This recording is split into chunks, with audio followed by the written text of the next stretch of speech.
KBS 1라디오 본격 시사 토크쇼 최영일의 시사본부. 안녕하십니까. 최영일의 시사본부 시작합니다. 오늘 아침에는 비가 촉촉하게 내렸죠. 흐린 하늘에 날씨도 그리 덥지가 않습니다. 어서 우리 경제에도 이 촉촉한 단비가 내리고 고물가, 이 과열도 잡혔으면 좋겠습니다. 자, 그런데 경제가 잘 돌아가려면 정부의 정책 또 국회의 정치가 돌파구를 만들어내면서 협력을 해야 하는데요. 요 대목이 늘 문제입니다. 자, 마침 오늘 윤석열 정부의 세제 개편안이 오후에 발표됩니다. 야당은 정부가 법인세, 종부세 완화 등 부자 감세를 하고 있다, 이렇게 비판하고 있고요. 자, 추경호 경제부총리는 아니다, 조세 정상화다, 이렇게 반박하고 있습니다. 어느 쪽이 맞을까요? 자, 이 반쪽으로 열린 국회에서는요, 어제 민주당 박홍근 원내대표가 문고리 육상실을 언급하면서 인사 문제를 직격했었죠. 자, 오늘은 국민의힘 권성동 원내대표가 교섭단체 대표 연설에 나섰는데요. 강하게 지난 정부의 경제 실정을 비판을 했습니다. 그러면서 이제 노동도 개혁해야 한다, 강한 목소리를 냈죠. 자, 그런데 이렇게 여야가 강하게 입씨름만 하고 있으면 원구성은 언제 마무리될까요? 한번 좀 여야 원내대표 생각을 해보시죠. 오늘까지 합의하겠다. 오늘이 7월 21일입니다. 아직 잘 보이지 않습니다. 자, 피노키오가 아닌 이 정치인 노키오, 정노키오. 코가 얼마나 길어지고 있을까요? 궁금합니다. 오늘 밤까지 또 지켜봐야 합니다. 우리 정치와 경제의 돌파구를 찾아서 오늘도 최영일의 시사본부 출발합니다.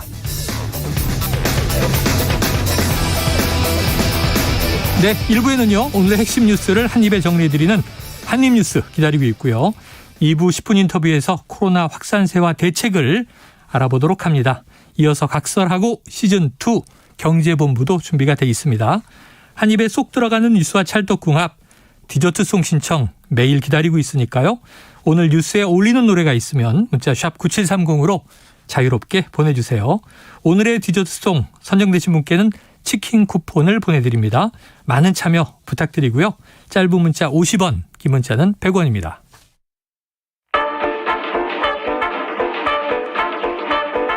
최영일의 시사본부 한입뉴스. 네, 목요일 한입뉴스 오창석 평론가와 박정호 기자가 자리 잡고 계십니다. 어서 오십시오. 안녕하십니까. 자, 첫 번째 코로나 지금 연 사흘째 7만 명대예요. 네. 여기다가 또 켄타우로스 변이가 추가 확인됐다. 어떻게 되는 겁니까? 네, 신규 확진자는 7만 1,170명 발생을 해서 사흘 연속 7만 명대고 지난 19일부터 사흘째 10만 명대고요. 일주일 전과 비교해 보면 1.8배입니다. 신규 확진자 수가 계속 늘어나고 있고 더블링 효과가 있는 거고요. 그리고 켄타우로스 말씀하셨는데요. 지난번에 인천에 거주하는 60대 남성이 첫 확진자로 나왔고 이번에는 지난 5일 인도에서 입국해서 이틀 뒤에 확진된 이 추가 확진자가 켄타우로스 BA.2.75 감염자로 확인이 됐습니다. 네, 그래요. 자, 신규 확진 사흘째 7만 명대다. 지금 누적은 우리나라가 1,900만 명을 넘고 있습니다. 여기에 지금 전주의 고등학교에서 수학여행이 원인으로 보이는데 학생, 교사 150여 명, 현재까지는 159명이 집단 감염이 돼 있고요. 또 코로나19에 감염된 초등학생이 사망했다는 소식도 있습니다. 조금 더 자세한 내용은요, 저희가 2부 10분 인터뷰에서 직접 질병청을 연결해서 전문가의 이야기를 들어보겠습니다. 자, 지금 이 대우조선해양 그 하청 노사 관계 임금 협상이 삐걱삐걱한다. 저희가 어제 이제 입장도 들어봤는데요. 네. 지금 문제가 어제 보도만 해도 좀 이견이 좁혀졌다, 이런 얘기가 있었는데 저희가 연결했던 현장에서는 이견이 여전하다. 자, 지금 어떤 상황이에요? 어제 길게 협상을 했습니다. 네. 오전 11시부터 오후 11시 20분까지 12시간이 넘는 마라톤 협상을 했는데요. 우리가 기대했던 타결이 안 되고 다시 빈손으로 협상이 마무리가 됐습니다. 네. 그래서 오늘 오전 10시부터 다시 협상을 시작하긴 했어요. 근데 관건은 우리가 생각했던 것은 임금 인상 아니었잖아요. 그렇죠. 이게 이 노조 측에서는 30% 인상해야 된다. 어제 보니까 15%까지로 내렸고. 결정돼 있던데. 그러니까 맨 처음에 그렇게 주장한 바는 그동안 어려웠을 때 네. 임금이 깎였던 걸 원석 회복하는 거다. 우리는 그런 수년 의미. 동안 견뎠다. 그렇습니다. 그랬는데 그거는 지금 노사가 사실은 합의 쪽으로 가고 있었습니다. 사측이 제시한 임금 4.5% 인상안 이걸 받아들이고 내년에 다시 또 인상 폭을 크게 가져간다. 네. 이런 얘기가 나왔었거든요. 그런데 지금 쟁점이 되는 것은 바로 이 손배소. 이걸 처리하냐 아니면은 계속해서 밀고 나가냐 이 문제예요. 어제 노조가 이 마라톤 협상 이후에 기자회견 통해서 뭐라고 했냐면 아니 사측이 3일 전까지는 손해배상 소송 계획 철회에 긍정적으로 반응하다가 네. 어제 갑자기 태도를 바꿨다는 거예요. 이게 어떻게 된 거냐. 이거를 손배소 철회를 하지 않는 이상 농성을 지속할 수밖에 없다. 이런 얘기를 하고 있는 거고 그랬더니 노조 브리핑 이후에 사내협력사협의회, 그러니까 사측이라고 네. 볼 수 있죠. 네. 사측에서는 브리핑을 열어서 어떤 얘기를 했냐면 아니 회사 차원에서 사교에 의한 처리 없이 소재기도 하지 않는 데 대해서는 받아들일 수 없다는 대표들의 의견이 있어서 이 얘기를 한 거다. 그래서 계속해서 대표들을 설득하면서 조정할 계획이다. 이렇게 설명을 했어요. 결국 오늘 오전부터 진행되는 이 협상에서 손배소 문제가 어떻게 해결되느냐. 이게 제일 큰 관건으로 보입니다. 네, 그러니까 파업을 한 기간 동안에 발생한 손해를 노조가 배상하라. 이런 소를 네. 회사가 제기할 거냐 말 거냐. 철회냐 아니면 소제기냐 이거죠. 네. 그래서 이 부분에 대해서 이제 만약에 제기하지 않으면 회사에 막대한 피해가 있었는데 왜 사측은 이걸 제기하지 않느냐라고 해서 사측의 주주들로부터 배임죄를 받을 수 있다. 네네. 우리도 이렇지도 저렇지도 못하고 있다. 이게 지금 사측의 변명인데요. 네. 저는 하나 좀 이제 말씀드리고 싶은 게 이 대우조선해양이 이제 정부 자금이 투입되면서 현재 최대 주주는 55%를 넘게 가지고 있는 산업은행입니다. 네네, 그렇죠. 정부입니다. 정부가 관리하고 있는 거죠, 사실상. 네, 사실상 정부가 관리하고 있기 때문에 정부에서 나서서 이 부분에 대해서 원만하게 빨리 현장으로 복귀하고 다시는 이런 일이 발생하지 않도록 서로 합의를 했다면 주주들을 설득하겠다. 이런 정도의 메시지를 낸다면 사측도 눈치를 보지 않을 수 있거든요. 그러니까 결국 이게 만약에 오래 이어진다라고 할 경우에 어떠한 잘못된 선례가 남길 수 있습니다. 네. 예를 들어서 이걸 무조건 소를 제기하잖아요. 앞으로 파업하면은 무조건 우리는 배임죄 걸리기 때문에 너네가 파업하는 기간 동안 있었던 모든 책임을 물을 수밖에 없다. 그러면 너희가 책임, 여기서 말하는 책임, 법적 책임이 또 있고요. 네. 금전적 책임을 네. 회피할 수 없을 것이다라는 강력한 경고와 잘못된 선례가 나올 수 있습니다. 그렇기 때문에 적어도 다른 회사는 모르겠는데요. 완벽한 사기업은 모르겠는데 산업은행 지분이 과반이 넘는 정부 자원으로 받고 있는 대우조선해양은 정부가 좀 나서서 소 취하하고 빨리 현장으로 복귀할 수 있는 원만한 협상이 됐으면 좋겠습니다. 자, 이거는 또 이따 2부에서 각설하고 해서 좀 법조인의 해석을 들어봐야 되겠네요. 왜냐하면 근로기준법에는 파업권이 보장돼 있는데 합법적인 파업에 손배소를 제기한다? 이건 조금 의문이 드는 것 같고 불법적인 파업 여지에서는 손배소를 제기할 수도 있을 것 같은데 자, 그럼 50일 내외 어디까지가 합법이고 불법의 영향인지 봐야 되겠죠. 오늘 권성동 원내대표가 그 이야기를 하면서 쇠파이프를 들고 출근을 막고 있다. 불법이다. 명백한 불법이다. 이렇게 규정을 했거든요. 네. 한번 내용을 조금 차분하게 분석해 보도록 하겠습니다. 자, 윤석열 대통령도 관련해서 또 이야기를 했네요. 네, 오늘 출근길에 도어스태핑 약식 회견에서 기자들이 물어봤습니다. 이 파업이 좀 진정될 것처럼 보이다가 다시 장기화 조짐이 있다. 어떻게 보고 있냐 이렇게 물어봤더니 윤 대통령이 빨리 불법 행위를 풀고 정상화시키는 게 국민 모두가 바라는 거고 그렇게 하는 게 모두에게 도움이 되는 거다. 이렇게 강조를 했습니다. 네, 대통령을 불법 행위로 일단 규정을 했네요. 그렇습니다. 지금 노조의 행위 자체가 불법이니까 그거부터 정리하고 그만두고 정상을 해야 된다. 이런 얘기를 하고 있습니다. 네, 오늘 또 보도를 보니까 이 노조 탈퇴 여부에 대한 뭐 찬반 투표 등 네. 여러 가지가 이어지는 것 같고요. 아까 이제 그 손배소 제기의 대표들, 이 대표들이 하청업체 노동자들이 지금 파업할 중이기 때문에 네. 이 산업은행 그리고 대우조선해양 네. 그 밑에 여러 개의 하청업체가 개별로 존재하는 거죠. 네. 자, 복잡합니다. 어쨌든 빨리 좀 원만히 해결되길 바라는데 이것은 협상이 타결되면 가장 좋겠죠. 자, 관련해서 이 내용도 들어있고 어제는 이제 국회가 일단 문을 열었는데 개문발차 이렇게 얘기해 주셨는데 네. 박홍근 민주당 원내대표가 다수당이어서 첫 번째 교섭단체 대표 연설을 했고요. 어제 강하게 윤석열 정부를 비판했는데 오늘은 이제 권성동 국민의힘 원내대표가 이 교섭단체 대표 연설을 했어요. 네. 주로 핵심을 추리면 어떤 내용입니까? 네, 핵심을 추려보면 문재인 정부를 향해서 다시 한번 비판을 했는데요. 왜 중요한 걸 얘기를 안 하세요? 네. 처음에는 사과를 했잖아요. 처음에는 네, 사과를 오만과 했습니다. 불통 사과하고 네. 초심에서 다시 시작하겠다 이렇게 시작을 해서 네. 저는 겸손한 사과로 시작을 하네. 그랬고 그 다음에 네, 그 다음에 네네. 그 전체적인 내용을 쭉 보면 중요한 내용은 문재인 정부의 그런 잘못된 경제 정책, 또 민생을 파탄낸 부동산 정책 이런 것들 때문에 지금 민생이 고통을 받고 있다. 이렇게 정리할 수 있겠고요. 아까 말씀하신 강성노조에 대한 비판 네. 그리고 주 52시간제 이것도 일할 수 있는 자유를 줘야 된다. 이렇게 얘기하면서 네. 비판한 모습을 볼 수가 있었습니다. 그러니까 결국에는 이 문재인 정부 5년 내내 정치가 경제의 발목을 잡았고 오늘만 산다식의 근시안적인 정책, 국민을 갈라치는 분열적 정책이 바로 민생 고통의 주범이다. 이렇게 얘기를 했고 그러니까 경제의 기본이 아니라 어떻게 보면은 정치적인 논리, 그러니까 소득주도 성장이나 최저임금의 그런 급격한 상승도 정치 논리가 앞서는 거여서 고용시장이 얼어붙었다. 자영업자가 폐업을 했다. 이렇게 얘기했고 또 이제 문재인 정부의 코로나19 방역과 관련해서도 2주 단위로 이 말을 바꾸는 비과학적 방역 때문에 희망 고문을 당하다가 장사를 접은 분들이 한둘이 아니다.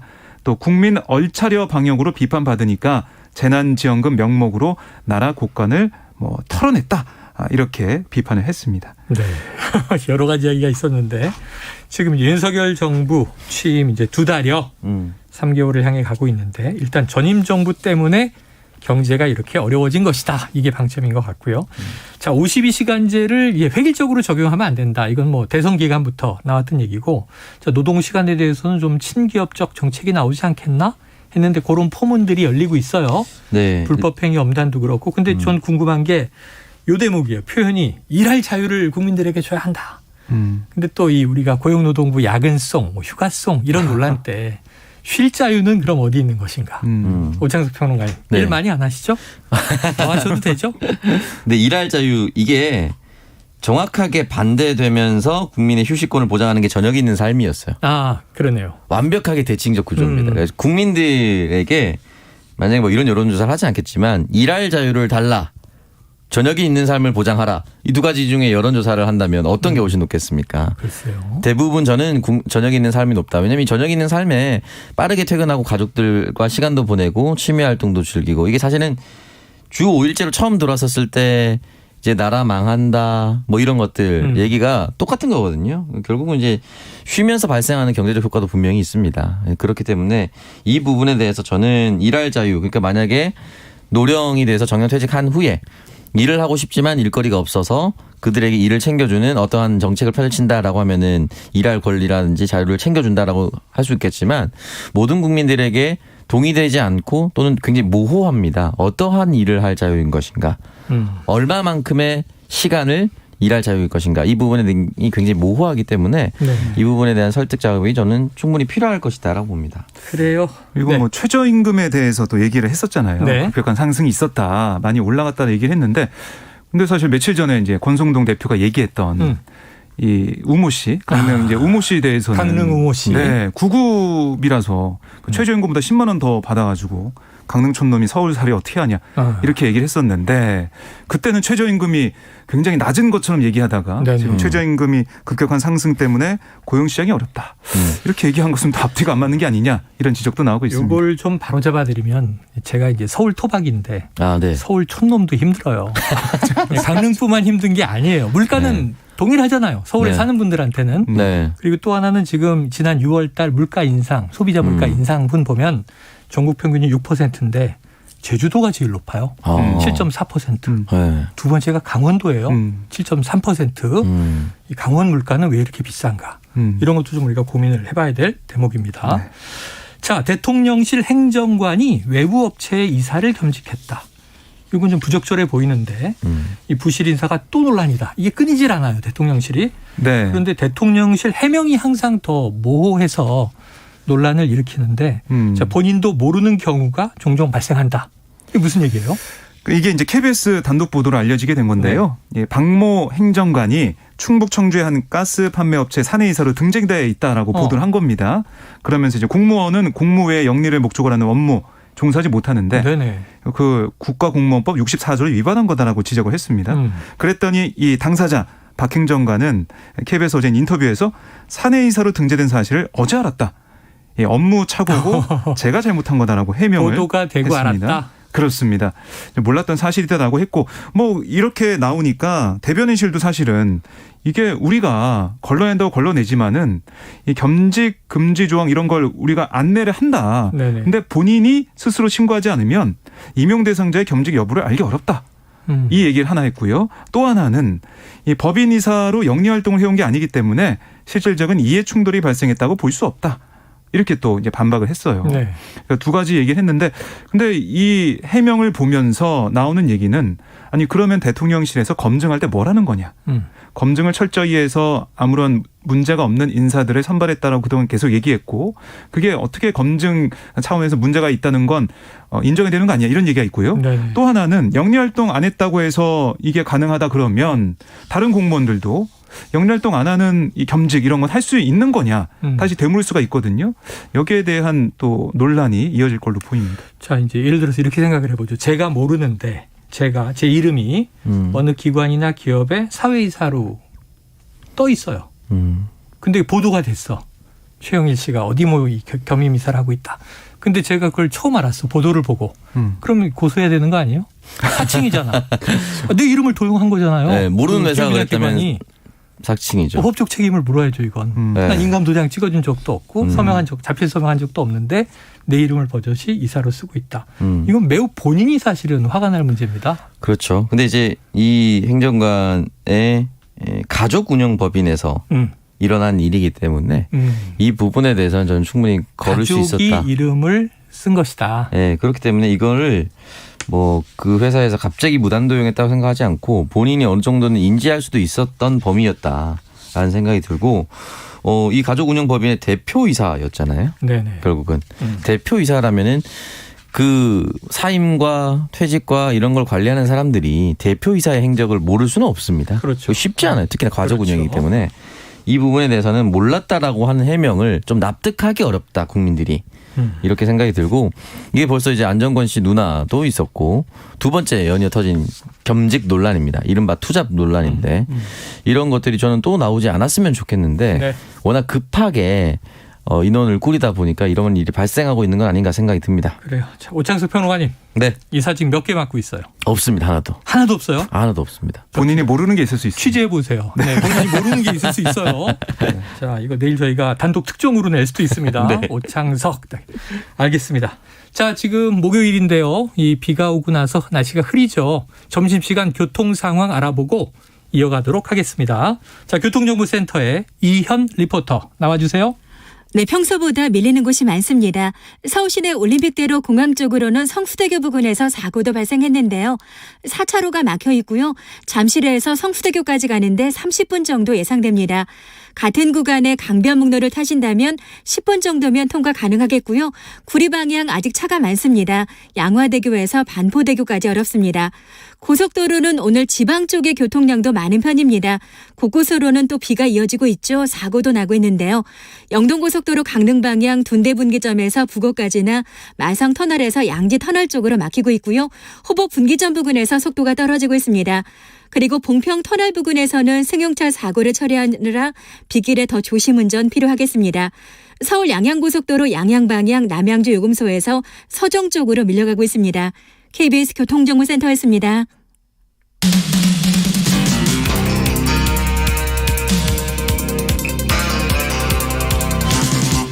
최영일의 시사본부. 네, 전당대회가 다가오고 있는 민주당으로 가보겠습니다. 자, 이 어대명. 어차피 대표는 이재명 의원 아닌가. 이 구도가 깨지기 어렵다. 이게 나오시는 분들마다 이 전당대회 구도를 얘기하시더라고요. 자, 그런데 이제 박주민 후보가 단일화 얘기를 꺼냈어요. 네. 가능할까요? 그러니까 박주민 의원이 단일화 얘기 꺼낸 게 이제 오늘 민주당 재선 의원 모임 주최로 국회에서 토론회가 있었습니다. 네네. 그래서 재선 이제 후보들 4명 이른바 양강 양박. 네네. 네, 이 4명의 후보가 나왔어요. 강병원, 강훈식, 박용진, 박주민 네. 4명의 후보만 나와서 토론을 했는데 여기서 이제 가장 여러 가지 뭐 쟁점이 있었지만 그 중에 하나 관심 끄는 게 단일화 여부입니다. 여기에 대해서 4 후보가 좀 입장이 달라지고 있는데 강병원, 박용진 의원은 좀 단일화에 좀 적극적인 그런 네네. 입장인 거고 반면에 이 박주민과 또 이 강훈식 의원 같은 경우는 뭐 단일화 얘기도 하고 있지만은 적극적이지 않다. 이 정도의 차이가 있는데요. 특히 박주민 의원 같은 경우는 아니 당 안팎에서 이재명 후보 런닝메이트다. 이런 얘기가 나온다는 게 네네. 오늘 아까 이제 강병원 의원이 지적을 한 거예요. 네네. 그랬더니 박주민 의원이 그게 어떻게 가능하냐. 나는 이기기 위해 나왔다라고 얘기를 했고 그다음에 단일화가 논의되려면 가치나 당의 혁신 방향 등에 있어서 접점이 있어야 된다. 그러니까 이 얘기는 뭐냐면 반 이재명, 비 이재명 이걸로 뭉치자 이건 안 된다는 거예요. 박주민 의원 생각은. 그래서 이 비이재명 이 후보들의 단일화 여기 좀 유보적인 태도를 보였다라고 볼 수가 있겠고요. 다만 뭐 박주민 의원은 이재명 고문과의 단일화 여부에 대해서는 생각해 본 적이 없다라고 선을 그으면서 이 독자 행보를 얘기했지만 오늘 단일화에 대해서 이렇게 입장이 좀 갈리는 모습이 좀 보였고 또 하나는 이 이재명 책임론. 여기에 대해서는 뭐 강병원, 박용진, 뭐 강훈식 의원 다 이재명 책임론을 강하게 또 얘기를 했는데 박주민 의원 같은 경우는 아니 2년간 우리가 약속한 걸 왜 못 지켰는지 반성하고 각오하는 게 우리 당이 가장 필요하다. 한두 명이 모든 책임지는 것처럼 평가하는 것은 그냥 뭐 편한 방식이다. 이렇게 반박을 하고 있습니다. 네. 강훈식 의원은 사법 리스크라는 표현 이 자체가 좀 당대표 후보자로서 적합하지 않다. 이런 얘기를 했어요. 그러니까 사법 리스크가 아니라 정치 보복으로 볼 여지가 있는데 사법 리스크라는 표현을 쓰면서 우리가 이 어떻게 부당한 그런 수사나 여기에 대해서 저항하지 못하는 그런 쪽으로 가는 거 아니냐 이런 의구심을 강훈식 의원은 좀 드러낸 거죠. 네. 반면에 강병원, 박용진 두 후보는 이재명 의원을 향해서 좀 출마 자체의 비판적인 시각을 드러냈어요. 네네. 책임을 져야 된다. 이런 얘기를 하면서 오늘 재선 토론을 쭉 보니까 4명의 주자가 좀 극명하게 좀 갈리는 모습 좀 느낄 수가 있었습니다. 네, 자 책임을 져야 할 인물인데 계속 나오고 있지 않느냐. 대선 패배했고 지방선거 나왔고 본인은 국회의원 재보선 당선됐고 하지만 지방선거는 이제 완패했고 그리고 이제 당대표 도전인 거거든요. 당내에서 이제 설왕설래가 있어요. 네. 다 뭐 이 이야기들은 일리가 있습니다. 책임져야지 사법 리스크 위험하다. 근데 이걸 사법 리스크라고 우리가 규정해버리면 안 되지 않는가.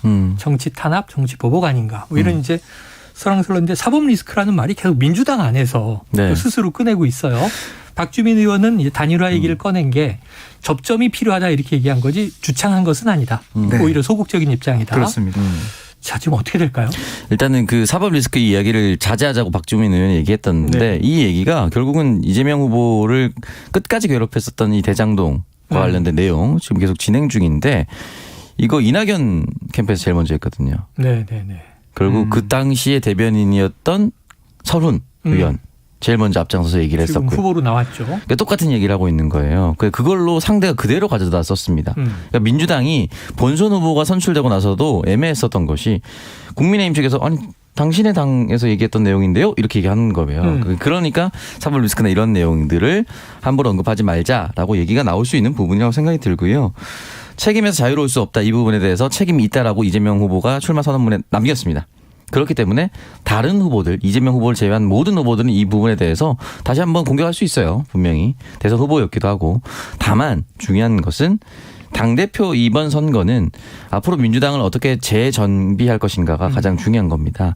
이재명과 비이재명 또는 뭐 이재명과 반 이재명 이렇게 나누는 것으로 선출되는 것을 민주당 지지자들이 과연 원할 것인가. 또 다가오는 총선을 앞두고 이재명 때문에 대선과 지선을 졌으니까 이재명을 바꾸면 총선에 승리한다. 라는 판단을 민주당 지지자들이 내릴까? 이 부분까지 따져봐야 되는 것이거든요. 네. 그렇기 때문에 이 부분의 논란은 가장 큰 책임이 이재명 의원에게 있다라고 얘기를 하면서도 그것만으로 상대 후보가 당선되기는 어렵습니다. 그렇다면은 지금까지 나오지 않는 비전에 대한 내용은 왜 없는가에 대한 것을 이재명 의원 포함해서 모든 당대표 후보, 모든 최고위원 후보가 고민해야 될 문제입니다. 한 달여 남았는데 이 문제 가지고 또 설왕설래 하다가 두 파로 쪼개져서 전당대회 승복 불승복 하느니 지금 난상 토론에서 한번 좀 꺾고 넘어가야 되는 거 아닙니까? 당내에서. 네. 화나셨어요? 휴대폰을 꽉 내려놓으면 불편한 얘기가 나왔나 보네요. 박정우 기자한테. 저한테 좀 화를 내시는 것 같아요. 네. 그래서 이제 민주당에서 이제 어쨌든 컷오프를 통해서 당대표 후보는 8명 중에 지금 3명으로 줄어들고 최고위원도 17명 중에 8명으로 줄어드니까 그걸 좀 거치면서 어느 정도 당내 이제 분위기가 만들어지지 않을까 생각이 들고요. 결국 이 윤석열 정부를 향한 야당의 비판도 좀 들여다보면 왜 남의 탓을 하냐. 비전과 미래를 보여주는 거 아니냐. 네. 왜 운전할 때는 앞을 보면서 해야 되는데 왜 뒤에 백미러 보면서 운전하냐. 그럼 사고 난다 이런 얘기를 하고 있거든요. 네. 결국에는 민주당도 미래 비전을 내놓지 않고는 당원과 뭐 국민 민심의 선택을 네네. 갖기는 어렵지 않을까 생각이 듭니다. 그래요. 자, 멋있는 미래 비전.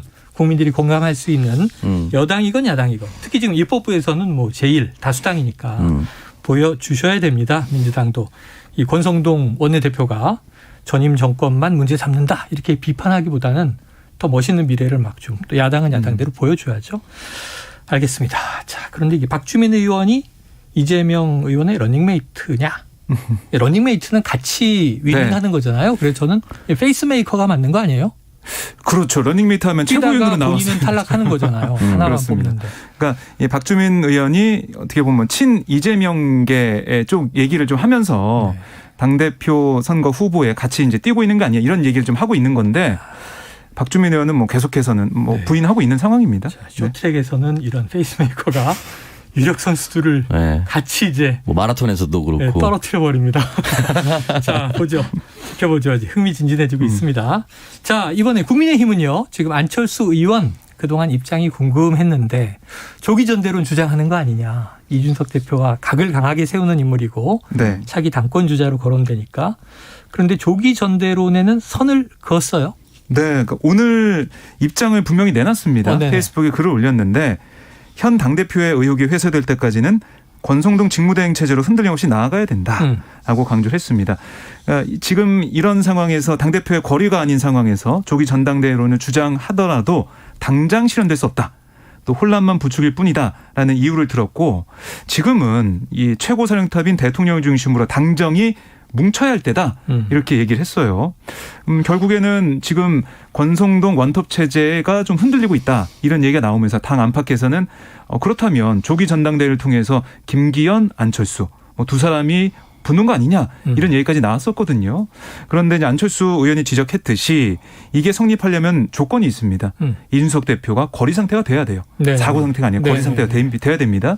그러니까 이준석 대표가 자진 사퇴를 하던가 이렇게 해야 되는데 그게 좀 어려운 상황이니까 안철수 의원은 지금은 이런 조건도 안 되는데 대통령을 중심으로 뭉쳐야 될 때다 이렇게 얘기하면서 어떻게 보면 권성동 대표에게 힘을 싣고 윤석열 대통령에게 힘을 싣는 모습이에요. 그러니까 결국에는 안철수 의원 같은 경우는 당에 이제 세가 좀 적기 때문에 이렇게 이른바 친윤, 윤핵관 이 지지하는 의원들과 함께 세력을 좀 키워나가는 그런 모습이 아니겠느냐 이런 해석도 나오고 있고요. 반면에 또 이제 김기현 의원 같은 경우는 오늘 또 라디오 인터뷰에서 지금 임시 이런 체제는 안 된다라는 얘기를 했습니다. 특단의 이 대책이 필요하다라는 얘기를 하고 있거든요. 이렇게 비정상적인 임시 시스템으로는 역부족 아니냐 이렇게 얘기를 하면서 임시 전당대회나 아니면 비대위 체제 이거 좀 생각을 좀 하는 것 같아요. 네. 그리고 어제 같은 경우는 홍준표 대구시장이 또 국회에 와가지고 한마디 하고 왔습니다. 그런데 어제 어떤 얘기를 했냐면 아니 지금 이렇게 천신만고 끝에 정권 교체했는데 제2의 박근혜 사태 만들면 되겠냐. 윤석열 정부가 어떻게 보면 아마추어 정부지 않냐. 그러면 우리가 전부 도와줘야 된다. 네. 정권 출범한 지 몇 달 안 됐는데 지금 앉아서 지지율 떨어진다고 흔들려고 대들고 이런 나쁜 놈들 이렇게 얘기하면서 야단 쳤네요. 네, 세게 비판하고 내려왔어요. 누구한테 나쁜 X한 겁니까? 그건 얘기하지 않았습니다. 네. 기자들이 이런 사람들의 한 겁니까 물어봤는데요. 대답은 하지 않았습니다. 네. 그러니까 이게 당 내부에서도 이 체제를 가지고 직무대행 체제 쭉 가야 되느냐 아니면은 이대로 안 되고 새롭게 정말 정식적인 전당대회를 통해서 지도자 그러니까 리더십을 선출해야 되느냐 여러 가지 얘기가 나오고 있습니다. 자 이제 대선 경선에서는 윤석열 대통령과 경합을 벌였던 당시 홍준표 후보 지금 대구시장입니다. 광역시장인데 일갈했다. 근데 이 홍준표 대구시장이 SNS에서도 무슨 말을 남겼는데 이게 또 조금 이게 설화가 왔다 갔다 하지 않을까? 어떻게 보세요? 네, 이제 여사 팬카페 관련해서. 여사 팬카페. 네. 팬카페 회장이라는 사람이 설치면서 여당 인사들 군기 잡고 호가호위한다. 참 어이없는 일. 군기 잡고 호가호위한다. 네, 참 어이없는 일. 좀 굉장히 세게. 이 강신업 변호사 얘기잖아요. 예. 그리고 영부인 제도가 생긴 이래 영부인이 정치 주인공이 된 사례도 없었고 요란스러운 외부 활동도 한 일이 없었다. 라고까지 강하게 좀. 이건 영부인과 영부인 팬카페 그리고 회장 네. 강 변호사를 이제 딱 이제 직격한 건데 자, 강 변호사 아직 반응 없습니까? 아직까지는 없는 것 같은데 조만간에 응답하지 않을까요? 원래 사실은 누군가 건드리면은 네네네. 늘 강하게 응답을 하는 게 강신업 변호사였거든요. 지난주에 KBS 라디오에 나와서 제가 들었는데 굉장히 또 이렇게 합리적인 얘기도 하고 네네. 강한 얘기도 하더라고요. 네. 여사는 계속 대외 활동해야 한다. 이렇게 강조를 하더라고요. 자, 어떻게 될지. 근데 이제 이 홍준표 대구시장인데 이번에 오랜만이긴 하지만 좀 중앙정치에 대한 발언을 많이 꺼냈어요. 그럼 이유는 존재감일까요? 그 지지율이 떨어지고 있을 때 네. 같은 그룹 내 흔히 말해서 네네네. 여당 그룹 내에서는 자신이 또 다른 대안 세력이다라는 것을 보여줄 필요가 있습니다. 정치인들은 예. 늘. 그러면 이제 홍준표 대구시장 같은 경우는 막판까지 지난 대선 예비 경선에서 윤석열 현 대통령과 맞붙었기 때문에 나 있었지, 나 있지 않았지라는 메시지가 어느 정도 필요가 있다라고 생각이 들고 그럼에도 불구하고 놀랍게도 네네네. 오세훈 현 서울시장은 정말 조용히 아, 특별한 그러네요. 메시지가 없어요. 자기 정말 대권 주자인데. 정말 놀랍도록 아무런 메시지가 없습니다.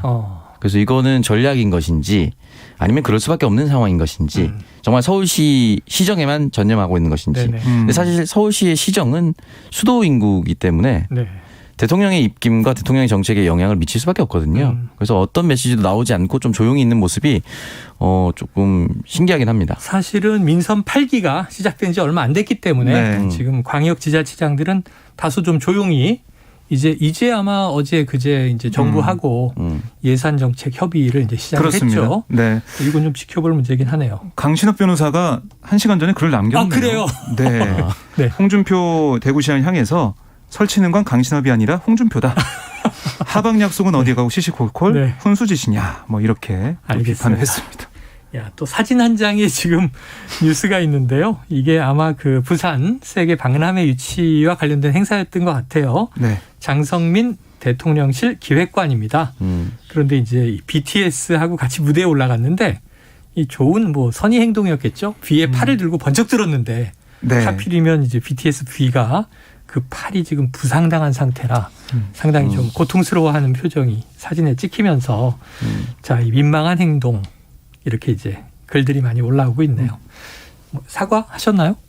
아직 사과했다는 얘기는 아직 안 나온 것 같습니다. 아이고 이렇게 BTS 멤버 부상당한 거 몰랐겠죠 당연히. 그러니까 유엔에서 연설까지 한 사실 국가 민간 외교관급입니다. 네.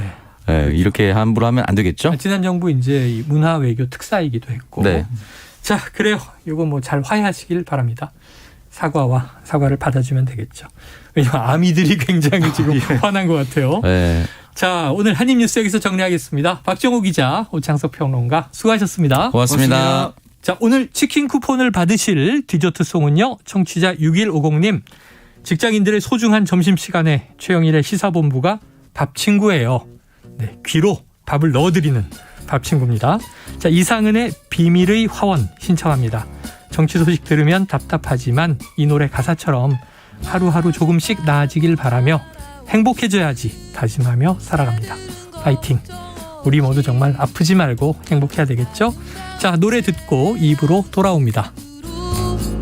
음표가 되어 나네 향기 나는 연필로 쓴 일기처럼 숨겨두었던 마음 기댈 수 있는 어깨가 있어 비가 와도 젖지 않아 어제의 일들은 잊어 누구나 조금씩은 틀려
바른말 고운말입니다.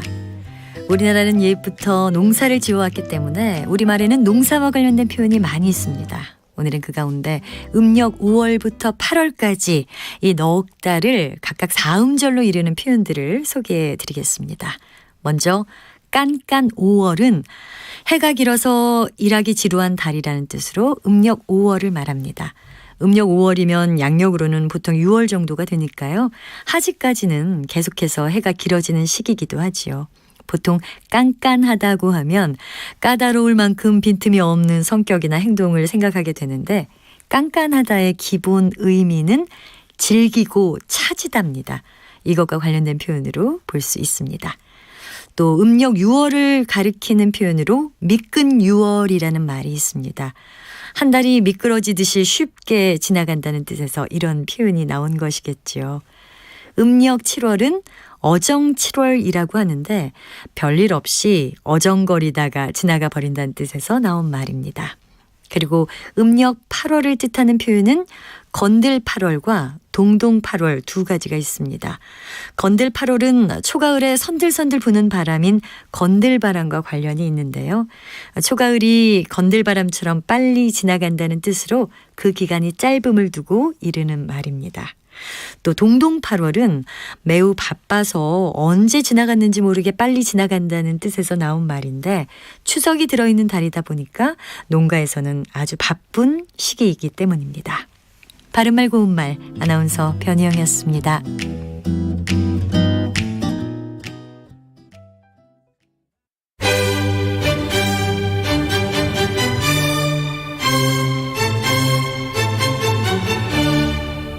여유로운 저녁 시간, 고품격 시사토론과 함께하세요.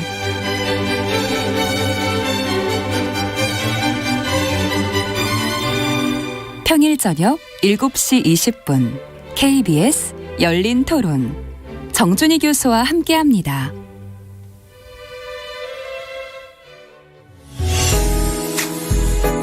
역사, 예조판서 그다음에 좌천성을 지낸 유군이라는 분, 이분이 경제, 달러가 좀 전 세계적으로 좀 귀해졌습니다. 음악까지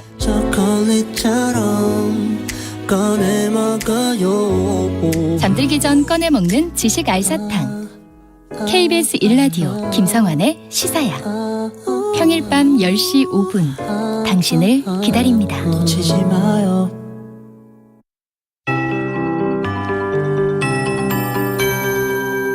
KBS 58분 날씨. 저기압이 동쪽으로 이동함에 따라 이제 점차 비 그치는 곳이 많겠습니다. 경기 동부와 북부 지역, 영서, 충북, 경북은 오늘 밤까지 비가 이어지겠고요. 그 밖에 대부분 지역은 낮 혹은 오후까지만 이어지겠습니다. 양은 5에서 20mm로 적겠고요. 영동 지방은 내일 새벽까지 내리기 때문에 20에서 60mm 정도 오겠습니다. 이 서울을 포함해서 수도권도 산발적으로 밤까지 빗방울이 좀 떨어질 수는 있겠습니다. 또다시 무더워지겠습니다. 비 그친 뒤 기온이 점차 오르겠습니다. 습도도 높기 때문에 전남과 경남권은 체감온도 33도 안팎, 그 밖의 지방 31도 안팎까지 오르겠습니다. 건강관리 유의하셔야겠습니다. 서울은 오늘 낮 기온 30도로 예상되고요. 대전, 전주 29도, 대구 31도 등 24도에서 32도의 분포를 예상하고 있습니다. 내일은 오후에 대부분 지역에서 소나기가 내릴 걸로 보여지는데요. 소나기 양 5에서 40mm가량 되겠습니다. 천둥, 번개, 돌풍 동반하기도 하겠고, 네, 서울의 아침 기온은 23도, 낮 최고 기온은 30도로 예상됩니다. 현재 제주에는 강풍특보 발효 중입니다. 오늘 오후까지 순간풍속 초속 20m 안팎으로 매우 강하게 불겠고, 남해안 서해안도 바람 강하겠습니다. 지금 서울의 기온은 22.8도입니다. KBS 58분 날씨 강혜종입니다.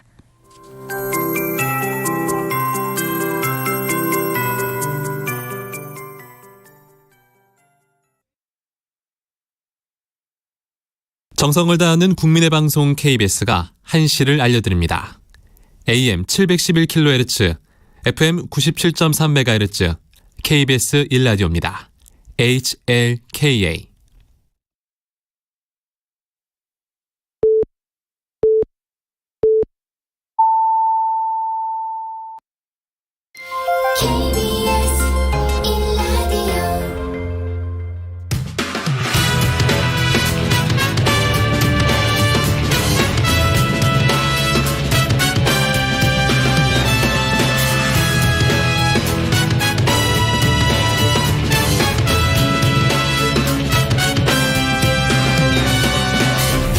KBS 1라디오 최영일의 시사본부.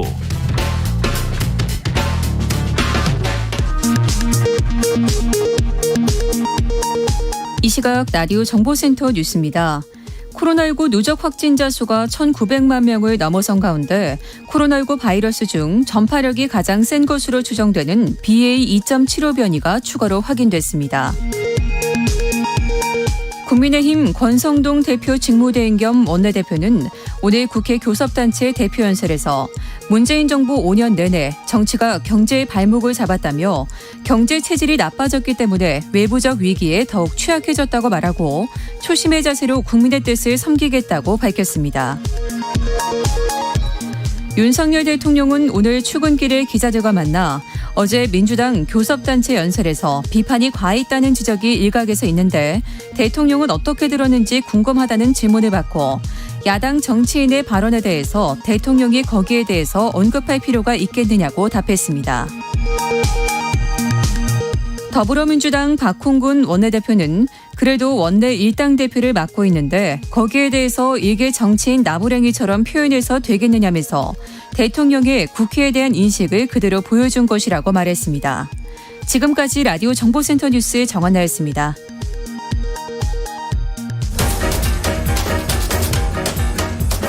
최영일의 시사본부 10분 인터뷰. 네, 화제 이슈를 꼭 짚어보는 10분 인터뷰 시간입니다. 코로나 확산세가 거세지고 있죠. 연이은 더블링 확산이 이어지면서 다음 달이면 하루 약 30만 명까지 확진자가 나올 수 있다. 이런 예측도 있습니다. 자, 재유행 상황에 대한 정부 대책은 어떻게 마련되고 있는지 질병관리청의 김헌주 차장님을 연결해서 직접 들어보도록 하겠습니다. 자, 차장님 나와 계시죠? 예, 안녕하세요. 네, 안녕하세요. 자, 보니까 오늘 신규 확진자 수 7만 1,170명인데요. 재확산 국면이 당초 예상보다 좀 빨라지는 것 아니냐. 그럼 이제 정점 시기나 규모 어떻게 좀 전망하고 계십니까?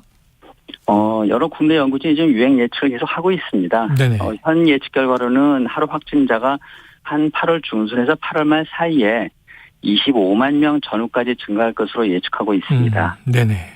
그럼 이 유행의 원인은 어떻게 좀 추정하고 계세요? 아무래도 전파력이 높고 면역 회피가 강한 새로운 변이 BA.5가 확산되는 것 있겠고요. 네네. 그다음에 기존의 예방 접종이나 아니면 감염에 의해서 획득한 면역 효과가 감소되는 시기이기도 하고 여름철에 이동량이 증가되는 측면이 있습니다. 그래서 예상보다는 다소 이른 시기에 지금 유행을 맞이하고 있는 것으로 판단하고 있습니다. 네, 지금 말씀을 보니까 뭐 바이러스 요인 또 휴가철 요인 그리고 이제 면역이 떨어지는 시점이 됐다. 다 좀 확산이 당겨질 만한 이 변수로 보여집니다. 네네. 자, 이 확산세가 예상보다 빠르게 진행되는 게 이 변이에 대한 검사와 분석이 조금 과거에 비해서 정확하지 않은 것 아니냐 이런 지적도 있는데 변이 바이러스 분석은 어떻게 좀 면밀하게 이루어지고 있겠죠? 지금 상당히 면밀하게 이루어졌다고 생각을 합니다. 네. 일단 다른 나라에 대비해서는 저희가 이 변이 감시량 유전체 분석, 이건 이제 일반적인 확진 분석과는 좀 다른 과정이 필요한데요. 다른 나라에 비해서 상당히 많은 그 유전체 분석이 이루어지고 있고 또 그 과정에 대해서도 상당히 잘 관리하고 있습니다. 네. 다른 나라 비교할 경우에 이제 독일이나 프랑스, 일본 보통 이제 그 검체의 1% 미만을 채취해서 분석이 이루어지고 있습니다만 현재 우리나라의 경우는 이제 전체 확진자의 2.2% 정도 분석이 이루어지고 있고요. 특히 입국 과정에서 이 변이 분석에 대해서는 좀 더 많은 분들이 분석되고 있습니다.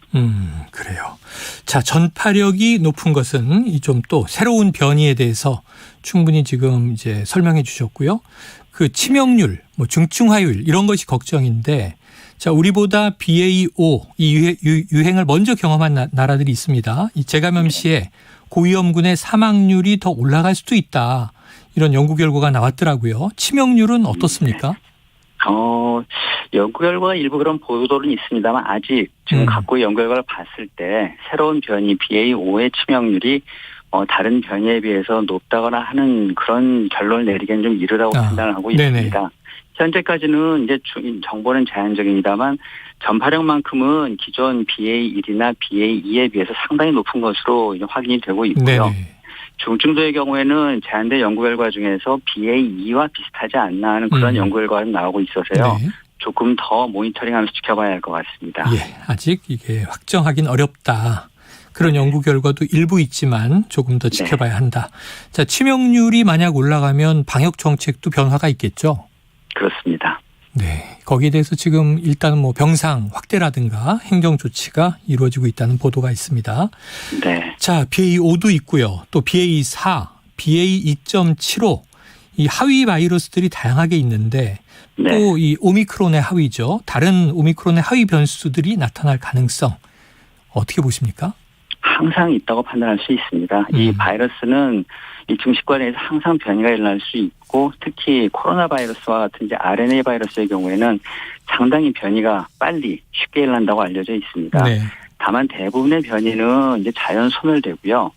이런 가운데서 유행을 주도할 수 있는 변이가 나타나는지에 대해서 계속 모니터링하면서 그 상황에 대해서 판단할 필요가 있다고 생각하고 있습니다. 네, 뭐 2년여 경험한 바 하위 변이들은 항상 나타날 수 있다. 네. 자, 백신 접종이나 치료제 처방으로 입원 환자를 좀 줄이는 게 중요해 보입니다. 이번 4차 접종 그리고 여기에 50대와 성인 기저질환자가 추가됐잖아요. 그렇습니다. 이 기준을 정한 또 이유도 있으시겠죠. 4차 접종을 저희가 하고자 하는 가장 중요한 이유는 이제 고위험군의 중증 그리고 사망을 예방하고자 하는 측면입니다. 그 50대나 기저질환자의 경우, 특히 50대의 경우에는 기저질환율이 아무래도 그 낮은 연령대보다는 높습니다.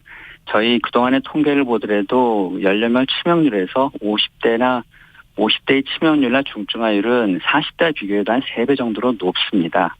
그런 측면 고려했을 때 50대의 경우에는 아무래도 이 4차 접종을 맞이할 필요성이 높다고 보고 있고요.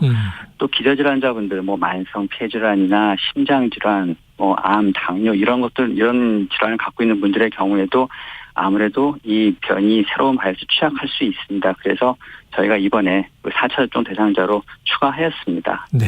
미국이나 호주 이런 나라에서 지금 기왕에 추가한 바 있고요. 그밖에 다른 나라에서도 이 50대 연령 하향 문제에 대해서 진지하게 지금 검토하고 있는 것으로 알고 있습니다. 네. 이렇게 확대가 돼서 저도 50대라 접종 예약을 했고요. 네네. 8월에 맞습니다. 자, 네. 이 기저질환이 없는 40대 이하 연령대도 혹시 네네. 본인이 원할 수 있잖아요. 그러면 네네. 4차 접종 할 수 있나요? 현재로는 맞을 수 없습니다. 네네, 현재는 없고. 네네. 그러면 이제 네네, 일단은 과거에. 저희가 지금 막 말씀드린 대로 이 4차 접종 대상자를 저희가 50대 이상으로 했을 때에는 그 어떤 중증 질환으로서의 이행 가능성과 그 접종의 이익 그리고 그 접종에 대한 어떤 어려움이나 이런 것들을 형량해서 하게 되는데요. 50대 이상에 비해서 40대 이상은 아직은 그럴 필요성은 많지 않다고 보고요. 다만 기저질환을 갖고 계시거나 또는 그 요양병원이나 시설 등에 종사하신 이런 상황이 있을 때는 접종 받을 수 있도록 하고 있습니다. 아, 그러니까 일반 시민들은 아니고 시설 종사자이거나 혹은 이제 이 기저질환이 있어서 면역 저하인 경우는 가능하다. 그렇습니다. 알겠습니다. 자, 대상자가 아닌데 과거에 자녀 백신 예약이라는 게 있었잖아요. 네네. 그래서 이 백신 맞았다 이런 사례도 있는데 요 좀 혼선은 정리가 됐나요? 일단은 사실은 말씀드린 것처럼 이번 대상자 확대가 접종자를 엄격하게 선별하는 절차 자체보다는 이제 신속한 접종을 위해서 이 재유행 상황에서의 접종을 위해서 대상자 접종 편의성을 높이는 데 초점을 두고 있고 그래서 일단 자녀 백신 접종 예약도 18세 49세에 대해서도 기본적으로는 열어둡니다. 다만 그 기저질환 여부는 기저질환이 상당히 종류가 다양하기 때문에 그 문진 과정에서 의사와 상담하면서 결정하도록 하였습니다. 그러니까 그 과정에서 일단 대상이 아닌 분들은 걸러지도록 하고 있고요. 그 자녀 백신 예약 시 화면에도 기저질환이 없다면 접종이 되지 않음을 안내하도록 하고 있고 계속 의료기관에 대해서 대상자를 홍보하면서 이 국민 혼란을 막는 이런 대책 병행하고 있습니다. 네, 알겠습니다. 50대 미만의 경우에는 기저질환이 있어야 문진에서 이제 접종을 받을 수 있다. 이렇게 이해가 됐습니다.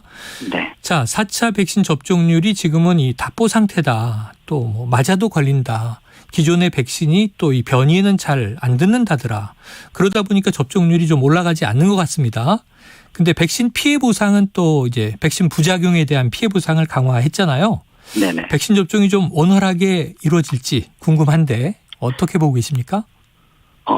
사실 접종이 많이 늘었습니다. 늘었습니까? 네, 좀 늘었습니다. 저희가 7월 20일 현재로 봤을 때는 이제 60세 이상 4차 접종률은 38% 정도입니다만 저희가 그동안 이제 강력하게 권고했던 80세 이상의 경우에는 거의 60% 가까이 접종에 이미 참여해 주셨고요. 7월 첫 주와 둘째 주를 비교하더라도 그 예약 건수가 157% 증가했고 그 확대 발표하기 전 보통 하루 한 1만 건 정도 접종이 이루어졌었는데요. 어제 제가 확인한 거로는 어제 7만 9,900명 정도 이 4차 접종에 참여해 주셔서요. 상당히 접종은 많이 늘고 있습니다. 그러니까 이제 초기에는 이게 좀 정보 전달이 잘 안 될 수 있지만 이제 드라이브가 걸렸다 이렇게 봐도 되겠군요. 저희가 계속해서 그 전문가들 권고에 따라서 접종을 권고해드리고 있고 또 각 지자체나 여러분들이 협조하면서 최대한 접종하시는 분들 편의를 그렇게 도모하고 또 적극적으로 이 여러 가지 안내들을 노력을 하고 있습니다. 앞으로도 계속 노력하도록 하겠습니다. 알겠습니다. 지금 고위험군 대상이니까 50대까지 확대를 했지만 고령층에서 좀 많이 맞으셔야 되는데 80대 이상 고무적이네요. 네네. 자, 이 코로나 치료제를 좀 병원에서 바로 처방하게 하자 이런 주장이 있는데 어떻게 검토 중인가요? 아마 바로 처방이라고 하시면 원내 처방을 말씀하신 것 같습니다. 지금 코로나 그 치료제를 처방할 수 있는 기관들이 한 8,000곳, 9,000곳 정도 됩니다. 상당히 많은 기관들이 처방할 수 있습니다만 그 중에서 이제 말씀하신 원내 처방의 경우에는 이제 입원 환자를 받고 있는 기관들로 주로 대상으로 하고 있습니다. 여기에는 이제 저희가 말하는 상급 종합병원이나 종합병원, 정신병원, 요양병원 그리고 그 일부 병원급 호흡기 환자 진료센터라고 하는 곳이 있습니다. 이런 곳에서는 원내 처방이 가능한데요. 이 경우에는 이제 코로나 환자를 직접 입원하고 거기에서 모시면서 치료를 하고 있기 때문에 아무래도 원내 처방의 필요성이 높습니다만 다른 기관의 경우에는 이제 원내 처방을 이루어지게 하고 있고 그 더 확대할지 여부에 대해서는 좀 상황을 봉쇄해야 할 것 같습니다. 자, 일률적 거리두기보다는 각 분야별 방역 실천으로 대유행에 대응한다. 이런 이제 큰 기조로 읽힙니다. 기존의 거리두기와는 좀 어떻게 다르다고 봐야 할까요? 기존 저희가 거리두기 했던 거는 코로나 초기에 정보도 제한돼 있고 불확실성도 높고 한 상황에서 아무래도 그 체계적으로 영향을 분석하고 이 조치를 만드는 데 한계는 있었습니다. 그런데 이제는 이제 2년이 넘었고 여러 데이터도 좀 있습니다. 그리고 또 전문가분들도 이제 코로나에 대해서 알 만큼 아시고 그 이분들의 의견을 모을 수 있는 이런 여러 틀도 많이 발달되어 있습니다. 그래서 그 여러 분석 결과 그리고 국민의 인식, 전문가 논의를 통해서 조금 더 근거 중심으로 이 사회 대응 방역할 수 있는 그런 체계를 만들어야 한다는 판단이 있고요. 그런 차원에서 지금 준비를 하고 있습니다. 자, 다음 달이면 8월 중후반 한 25명까지도 갈 수 있다. 이런 이야기를 해주셨으니까. 그럼 이 정도 숫자가 나올 때 기존의 거리두기 없이 확산세를 관리할 수 있는 수준이다. 이렇게 판단은 되나요? 아직까지는 저희들이 일단은 그 일률적인 사회적 거리두기는 고려하지 않고 있습니다. 지금 상황이 아까 말씀드린 것처럼 그전과 좀 다르고요. 그 사이에 치명률도 많이 줄었고 백신도 치료제도 충분하게 확보하고 있고 그 중환자 병상 등 의료 대응 역량도 지금 여유 있는 상황입니다. 그리고 다른 나라의 경우에도 BA.5 변이가 저희보다 먼저 확산된 나라가 많이 있습니다만 대개 사망자 수나 치명률 변화는 현재 미미한 것으로 나타나고 있고 그래서 이제 기존의 방역 대책 기조를 유지하고 있습니다. 그래요. 자, 재유행 상황이 혹시 좀 예상보다 악화된다. 이랬을 때 이제 선별적 거리두기를 도입할 가능성 현재 어떻게 보십니까? 만일 예를 들어 치명률이 이제 현저하게 증가한다든가 아니면은 말씀드린 대로 병상, 특히 위중증 환자 병상이 좀 이 부족할 가능성이 있다는 그런 병상의 어려움이 좀 얘기된다든가 이럴 경우에는 아마 저희가 감염 취약계층 보호를 위한 부분적 거리두기 도입을 검토할 수 있을 것으로 판단하고 있습니다. 이 경우에도 예측치 내에서 유행 상황을 관리하기 위해서 그 각 분야별 자발적 방역 실천을 하면서 해당 그런 그 감염 취약 시설을 위한 여러 조치들을 부분적으로 실행하게 될 테고요. 또 이 경우에도 그 저희가 얼마 전 발족했던 그 감염병 위기 대응 자문위원회 검토를 거쳐서 아마 실시하게 될 것으로 판단하고 있습니다. 알겠습니다. 위원회의 판단이 중요하다. 그리고 이제 악화되지 않도록 해야 되겠죠. 자, 일각에서의 비판이 이런 게 있어요. 정부의 대책을 보면 유행의 규모를 줄이려는 전략은 안 보인다. 자, 이런 평가에 대해서는 어떤 입장 주시겠습니까?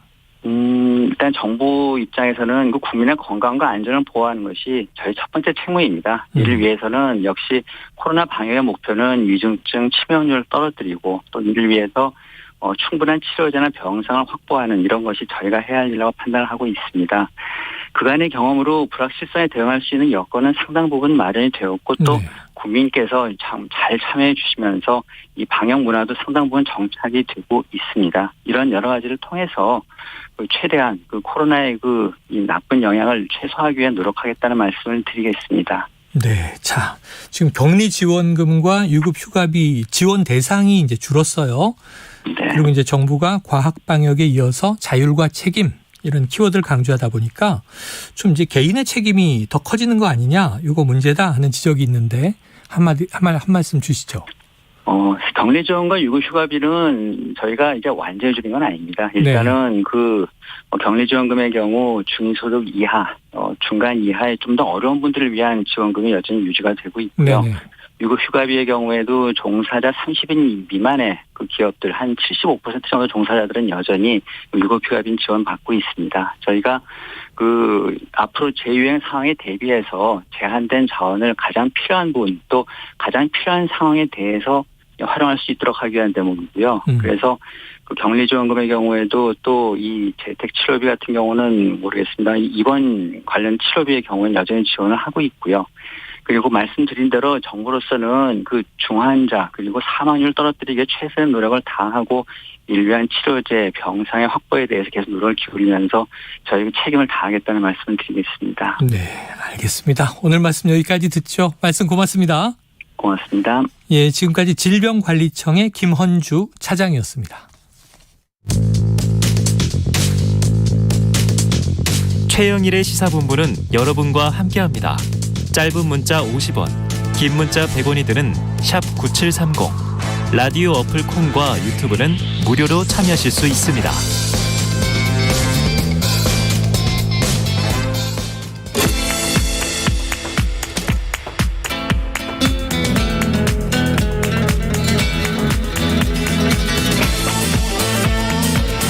네, 자, 정치권의 허심탄회한 속내를 들여다보는 시간, 각설하고 시즌2 시작하겠습니다. 먼저 1부 끝에 이 한입뉴스에서 마지막 뉴스로 나간 걸 조금 팩트를 정정하도록 하죠. 이게 대통령실 장성민 기획관과 이 BTS 멤버 B가 팔을 번쩍 올리면서 논란의 사진, 이렇게 이제 기사가 나왔는데 이 기사 내용이 좀 댓글이 일부 섞여 있었던 것 같아요. 오보가 될 수 있어서 바로 잡습니다. 일단 B는 팔에 부상은 없는 것으로 알려졌고요. 다른 멤버는 혹시 모르겠습니다. 그래서 이게 뭐 통증을 호소하는 장면이라기보다는 좀 당황한 표정이다, 이렇게 이해하면 될 것 같습니다. 자, 앞으로 좀 급하게 들어오는 뉴스도요, 저희가 팩트를 꼼꼼하게 체크하고 말씀드리도록 하겠습니다. 자, 각설하고 시즌2 장성철 공론센터 소장, 현근택 변호사 나오셨습니다. 어서 오세요. 안녕하세요. 네, 안녕하세요. 자, 두 분이 꼽으신 키워드 바로 풍덩 들어가 보죠. 장성철 소장님, 이재명 사법 리스크. 아주 위험합니다. 민주당 안에서 시끌시끌해요. 네. 자, 현근택 변호사께서는 이것도 센데, 문고리 육상시. 이거 맞는 말 같아. 야, 맞는 말. 아니, 남의 키워드를 바로 지지하시면 어떡해요. 반론을 좀 펴주셔야지. 아직 해결을 못한 게 있어요. 육상시하면 6이 누군지를 찾아야 되는데 6명, 숫자 6이니까. 달라요, 다 말하는 게. 6명의 명단이.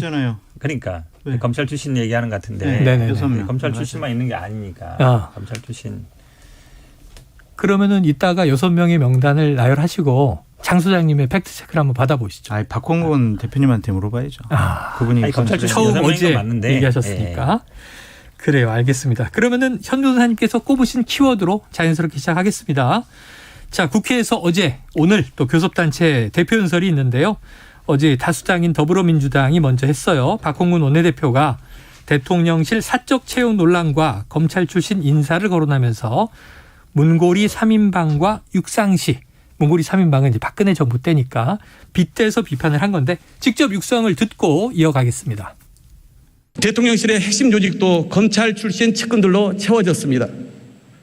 박근혜 정부 청와대의 문고리 3인방에 빗대 윤석열 정부 대통령실은 이른바 검찰 출신 문고리 육상시에 의해 장악되었다는 비판이 제기되고 있습니다. 대통령 가족과 친인척, 측근 비리는 정권뿐 아니라 나라의 불행까지 초래합니다. 박근혜 정부 시절 청와대의 공적 시스템을 무력화시킨 비선실세 최순실의 국정농단은 헌정사상 초유의 대통령 탄핵으로 이어졌습니다. 경고합니다. 사적 채용, 측근 불공정 인사 등으로 드러나고 있는 대통령의 권력의 사유화는 반드시 대가를 치르게 됩니다.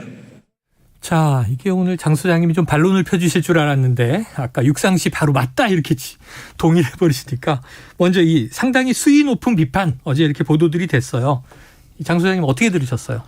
박홍근 원내대표가 상당히 부적절하고 선을 넘는 발언을 했다라고 볼 수밖에 없습니다. 그러니까 예를 들면 갑자기 돌변하셨네. 아니 네. 그 육상시 뭐 그런 얘기들은 맞는데 네. 탄핵 얘기를 꺼낸 것은 아하. 정말 잘못된 부적절한 말인 것 같아요. 청와대의 공적 시스템을 무력화시킨 최순실 국정농단은 대통령 탄핵으로 이어졌다. 윤석열 당신도 조심해라. 당신도 탄핵당할 수 있다. 이런 얘기 아니에요. 바로 경고합니다. 이렇게 얘기했어요. 그래 이제 100번 양보해서 사적 채용이에요. 네. 9급, 6급. 그런 사람들이 국정농단을 합니까? 그리고 뭐 아는 지인들 와서 캠프에서 일했던 사람들이잖아요.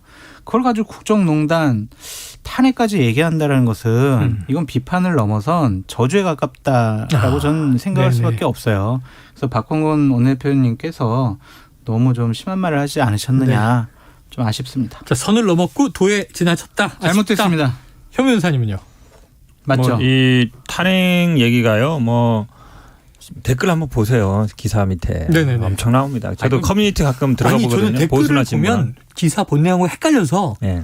잘못 말할 수 있어요. 댓글을 민주당 최대한 안 봐야 지지자분들이 돼요. 댓글 많이 다신 거 아니에요? 아니에요. 그런가? 보수 커뮤니티에도 보면 네. 저 2030 많이 우리 장성철 소장님 굉장히 좋아하는 이제 커뮤니티 있거든요. 네네네. 도배했어요, 도배. 댓글로. 이제 댓글로 도배한 게 아니라 탄핵으로. 그 이준석 대표 탄핵 때문에 그런 거 아니에요? 어쨌든 이준석 대표 효과다? 어쨌든 보면은 2030 남성들이 굉장히 어쨌든 주된 지지를 받았잖아요. 그랬었죠? 그전에 민주당 지지자분들이 대부분 한 60% 70% 이상 지금 돌았었어요. 1번 이런 공정과 상식 문제, 인사 문제. 그 다음에 또 비투를 뭐 감액해준다 이래가지고 그런 문제. 그 다음에는 이제 채용 문제예요, 인사 문제. 사실은 20대의 가장 큰 고민이 취업이거든요. 취업인데 그 취업 문제에 대해서 물론 다 알죠. 그러니까 청와대 들어가고 이런 게 뭐 구급 일반직 구급은 아니잖아요. 당연히 어공이기 때문에 뭐 그 전에도 보면은 뭐 보좌관 출신이라든지 당지자 출신 이런 분들 많이 갔거든요. 근데 그런 분들이 대통령 보고 삼촌 좋았습니다. 이런 분들은 아니었거든요. 우리 아버지하고 뭐 형 동생 그런 분들은 아니었어요. 그러니까 당연히 캠프에서 일했어요. 일한다면 가는 게 맞아. 근데 그런 분들이 삼촌 뭐 작은 엄마 뭐 40년씩 형 동생 그런 사람들은 아니었단 말이죠. 그러니까 그게 근본적인 차이가 있는 거예요. 자, 할 말은 없다. 그러셨습니다. 그래도 그렇지 탄핵은 좀 심한 발언이에요. 탄핵이라는 표현은 도를 넘었다. 자, 국정농단은 그럼 그냥 내려와라 이럴까요? 그럼? 네.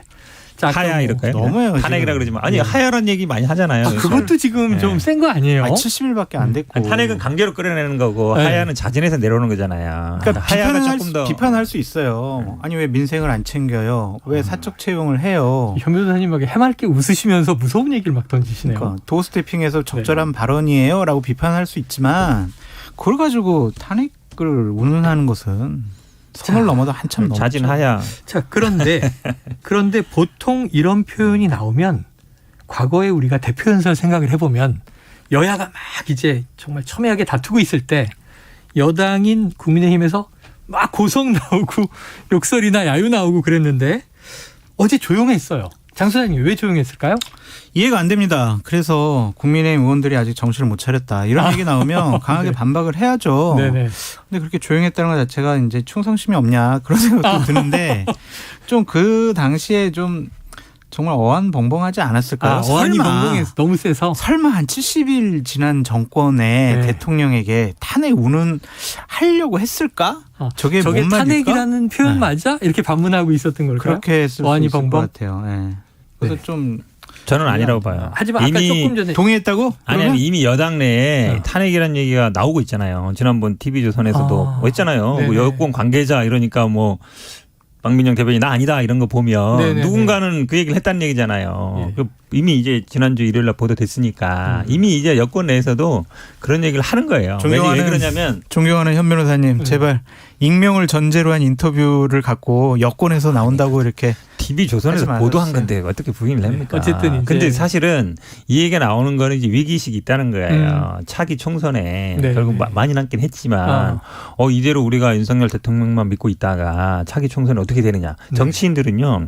국회의원들은 생존 본능이에요. 본인이 일단 돼야 돼요. 특히 이제 뭐 예를 들어서 TK라든지 이런 PK는 모르겠지만 수도권이나 주변에 있는 의원들은 굉장히 민감합니다. 여론에. 근데 대통령 지지율이 떨어지고 있잖아요. 네. 그럼 그거 붙잡고 있으면 다음에 안 되거든요. 그러면은 이분들은 돌아설 수밖에 없어요. 그런데 예를 들어서 대통령 그래도 좀 믿고 있는 분들은 그래도 내가 나중에 뭐 장관이라도 해야지 아니면 뭐 진입해 이런 분들은 해봐야 한 손가락 안에 들어요. 나머지 수도권에 있는 대부분의 뭐 현역 의원들이나 지역위원장, 당협위원장들은 내가 이거 어떻게 해야 되지? 가만히 대통령 대통령 지지해도 되나? 이 생각을 머릿속에다 하고 있는 거예요. 연설 들을 때. 그러니까 탄핵 나와도 뭐 그럴 수 있는 거 아닌가? 이렇게 생각할지도 몰라요. 궁예예요? 현 변호사님? 예. 예? 아니 근데 저는 이 탄핵이라는 단어가 그냥 민주당을 지지하는 분들, 윤석열 정권을 반대하는 분들이 저녁 술자리에서 최순실처럼 이렇게 국정농단은 뭐 탄핵 뭐 이렇게 자기들끼리 얘기할 수는 있을 텐데 네. 야당의 원내대표가 공식적인 대표연설 자리에서 이거 얘기하는 거는 좀 너무 성급하지 않느냐. 성급하다. 자, 알겠습니다. 여권 관계자가 방송 인터뷰에서 하는 건 괜찮고. 방송에 나왔잖아요. 하지만 아까 이제 장 소장님도 살짝 속내를 여당 의원들이 벌써 지금 충성심이 떨어진 거야? 이런 얘기를 하시니까. 그러니까 막 야유 안 지르고 고성도 안 지르고 그런 거죠. 그래요. 혼나야 돼요. 나중에 박수 칠지도 몰라요. 또. 혼나야 돼. 자, 어쨌든 이제 직접 언급은 아닙니다만 탄핵이라는 표현이 거론됐고 대가를 치를 것이다. 이렇게 한 것이 이제 화제도 되고 논란도 됐고 그랬습니다. 자, 이제 여러 가지 이슈들이 있어요. 하나하나 들어가 보죠. 사적 채용 논란이 가라앉지 않고 있는 가운데 자, 어제 권성동 원내대표가 자신의 발언에 대한 사과를 처음 냈고 당연하죠. 오늘도 대표연설에서 시작은 어쨌든 사과로 해야죠. 시작을 했습니다. 네. 그런데 이제 대통령실은 권 원내대표의 사과가 대통령실과 미리 논의된 건 아니다. 무슨 사과를 논의해요. 예, 그리고 장제원 의원은 사적 채용 논란이 대선 승리를 위해 헌신한 청년에 대한 역차별이라고 반박을 해서 다른 결의 목소리를 냈고 또 대통령실에서 엽관제 얘기가 나오면서 이게 사과가 권 원내대표 개인의 사과로 좀 들리는 경향이 있어요. 장제원 의원님이 정무 감각이 좋으신 것 같아요. 오히려. 네. 아니 장애인 지금 반어법을 하는 거죠. 그렇지. 네. 반어법을 쓰는 것이다. 네. 왜냐하면 민주당을 도와주는 말이죠. 대선 승리 헌신한 청년들의 역차별이라 그러면 이거 한마디로 얘기하면 그런 분들을 써야 된다는 얘기인데 둘이 얘기하잖아요. 네. 그러니까 당연히 캠프에 있던 분들이 간다니까요. 이제 다 그래왔고. 그런데 하필이면 아빠, 삼촌, 뭐 40년 지인 다 보면은 다 어디 지방에 있는 지역에 있는 다 어디 사장님, 뭐 어디 강릉에 무슨 사장님, 유력자의 자제. 그게 왜 그러냐면. 생각을 해보세요. 검사들이 전국을 다니잖아요. 그러면 지역에 가면 그 지역의 유지들하고 관계를 맺어요. 그리고 무슨 여러 가지 무슨 법방이나 아니면 협력위원회가 많거든요. 이제 그런 생각이 들 수 있는 거예요. 한마디로 얘기하면 그러면서 사람들을 알게 된 게 아닌가? 그런 사람들이 주변에 있는 게 아닌가? 그러면 그게 더 문제인 거예요. 예를 들어서 그냥 평소에 옛날부터 뭐 학교 다닐 때부터 뭐 알았다든지 뭐 이것도 사실은 적절치 않은데 검사직에 있으면서 지역을 다니다가 사람들을 알게 되고 그 사람들과 관계를 유지하다가 그 사람들 자식들을 채용하는 식으로 가는 거잖아요. 네. 그러면 이거야말로 진짜 근데 그중에는 또 뭐 1,000만 원씩 낸 사람도 있고. 고액 후원자. 네. 그러면 거의 이건 매건 매직이나 비슷한 거예요. 그러면 돈 없는 사람은 물론 그 캠프에 들어가는 것 자체도 어느 정도 보면 특혜예요. 예를 들어서 당에 있다가 보좌관에 있다가 우리 현역 의원이 가니까 내가 들어갔어. 내 캠프 들어 그런 경우 많아요. 그리고 당직자들이 또 파견식으로 가기도 하거든요. 참모들인 거고. 그렇죠. 그거는 이제 정치권에서는 당연한 걸 여기는데 내가 알던 뭐 강릉에 갔던 사장의 아들이 캠프에 들어간다. 그러면 비선이 생기는 거죠. 거기서 공식 조직이 아니에요. 당이라든지 보좌관은 무슨 비선이에요? 아니죠. 왜냐하면 그거 자체가 캠프에 들어오는 것 자체가 약간 구급은 막 들어가는 것처럼 되니까. 그게 아니라 공채 공무원들은 열불이 났잖아요. 그래도 박홍근 원내대표님이나 우리 현 변호사님이나 똑같이 뭐 그런 분들이 뭐 비선, 국정농단 이런 식으로까지 얘기하는 거는 너무 과대 해석을 한 것이 아니냐. 갑자기 궁금하네. 과장법. 우리 장 소장님 저 보좌관 출신이시니까 처음 몇 급으로 시작을 하신 거예요? 전 처음에 6급. 이분은 상당히 유력자의 왜냐하면 자제인가? 저는 사무처 당직자. 사무처 시험을 당직자로 되게 어려운 공채를 패스해서. 네, 고시 과목들 시험을 통과한 사무처 신한국당 사무처 당직자. 그러니까 당연히 6급 받을 그럼 이렇게 좀 사적 채용 논란에 대해서는 좀 분노하셔야 되는 거 아닙니까? 근데 원래 이거 많이 보던 거예요. 많이 보던 거라. 정치권에서는. 저도 캠프에 뭐 몇 번 있었지만 캠프에서 일했던 분들이 가요. 캠프에는 또 많은 지인분들이 오고. 그런데 자꾸 이제 장제원 의원이나 아니면은 강인선 대변인이나 아니면 홍보수석이나 뭐가 문제인데요. 법으로 문제 없잖아요. 채용조차 다 지켰어요. 이런 식으로 해명하는 것은 정말 국민 눈높이에 맞지 않은 거죠. 정서에. 잘못된 거예요. 자, 그래서 바로 이어서 여쭤보겠습니다. 네. 장 소장께서 네. 장제원 의원이 대통령실에 보좌관 2명 넣었다. 이건 잘못된 거 아니에요. 이렇게 발언하셨는데 기사가 많이 나서. 네. 그런데 이게 장제원 의원의 어쨌든 힘이 작용한다 이렇게 볼 수 있는 거죠? 당연하죠. 장제원 의원이 당시에 대통령실 인사를 본인이 다 완전히 꾸렸어요. 장제원 의원을 통하지 않고서는 대통령실에 들어갈 수 없다라는 소문까지 났었고. 아, 그래요? 그건 문제 아닙니까? 왜 문제예요? 당선인 비서실장이 그 역할을 하라고 있는 건데 그러니까 그것을 그 역할을 잘했냐 못했냐 부적절한 사람을 집어넣냐 마냐 이거는 나중 문제고 장제원 의원이 당시에 이제 그런 역할을 하는 것은 어쩔 수 없죠. 누군가는 해야 될 거 아니에요. 그럼 당연히 비서실장이 해야 되는 거고 장제원 의원이 대통령실에 자기 사급 보좌관 2명을 넣은 것 잘못된 거 아니에요. 그냥 저는 그냥 소개만 한 거예요. 그냥. 그런 일이 있었다라고. 근데 이것은 비일비재해요. 정치권에 있는 보좌진들이 대통령실 많이 갑니다. 맞죠, 현 변호사님? 많이 가죠. 네. 많이 가는데 네. 그럼 장제원 의원이 뭐 보좌관 뭐 한두 명 갈 수는 있어요. 힘 있는 의원들은 가는데 문제는 이런 거죠. 그러면 그 당시에 비서실장이 인사 책임자로 그 역할을 하는 게 맞느냐. 왜냐하면 인수위원장이 있잖아요. 네네네. 당선인도 물론 있겠지만 그러면 안철수 인수위원장은 그냥 바지였다는 얘기예요. 아무 힘이 없는 실권이 없는.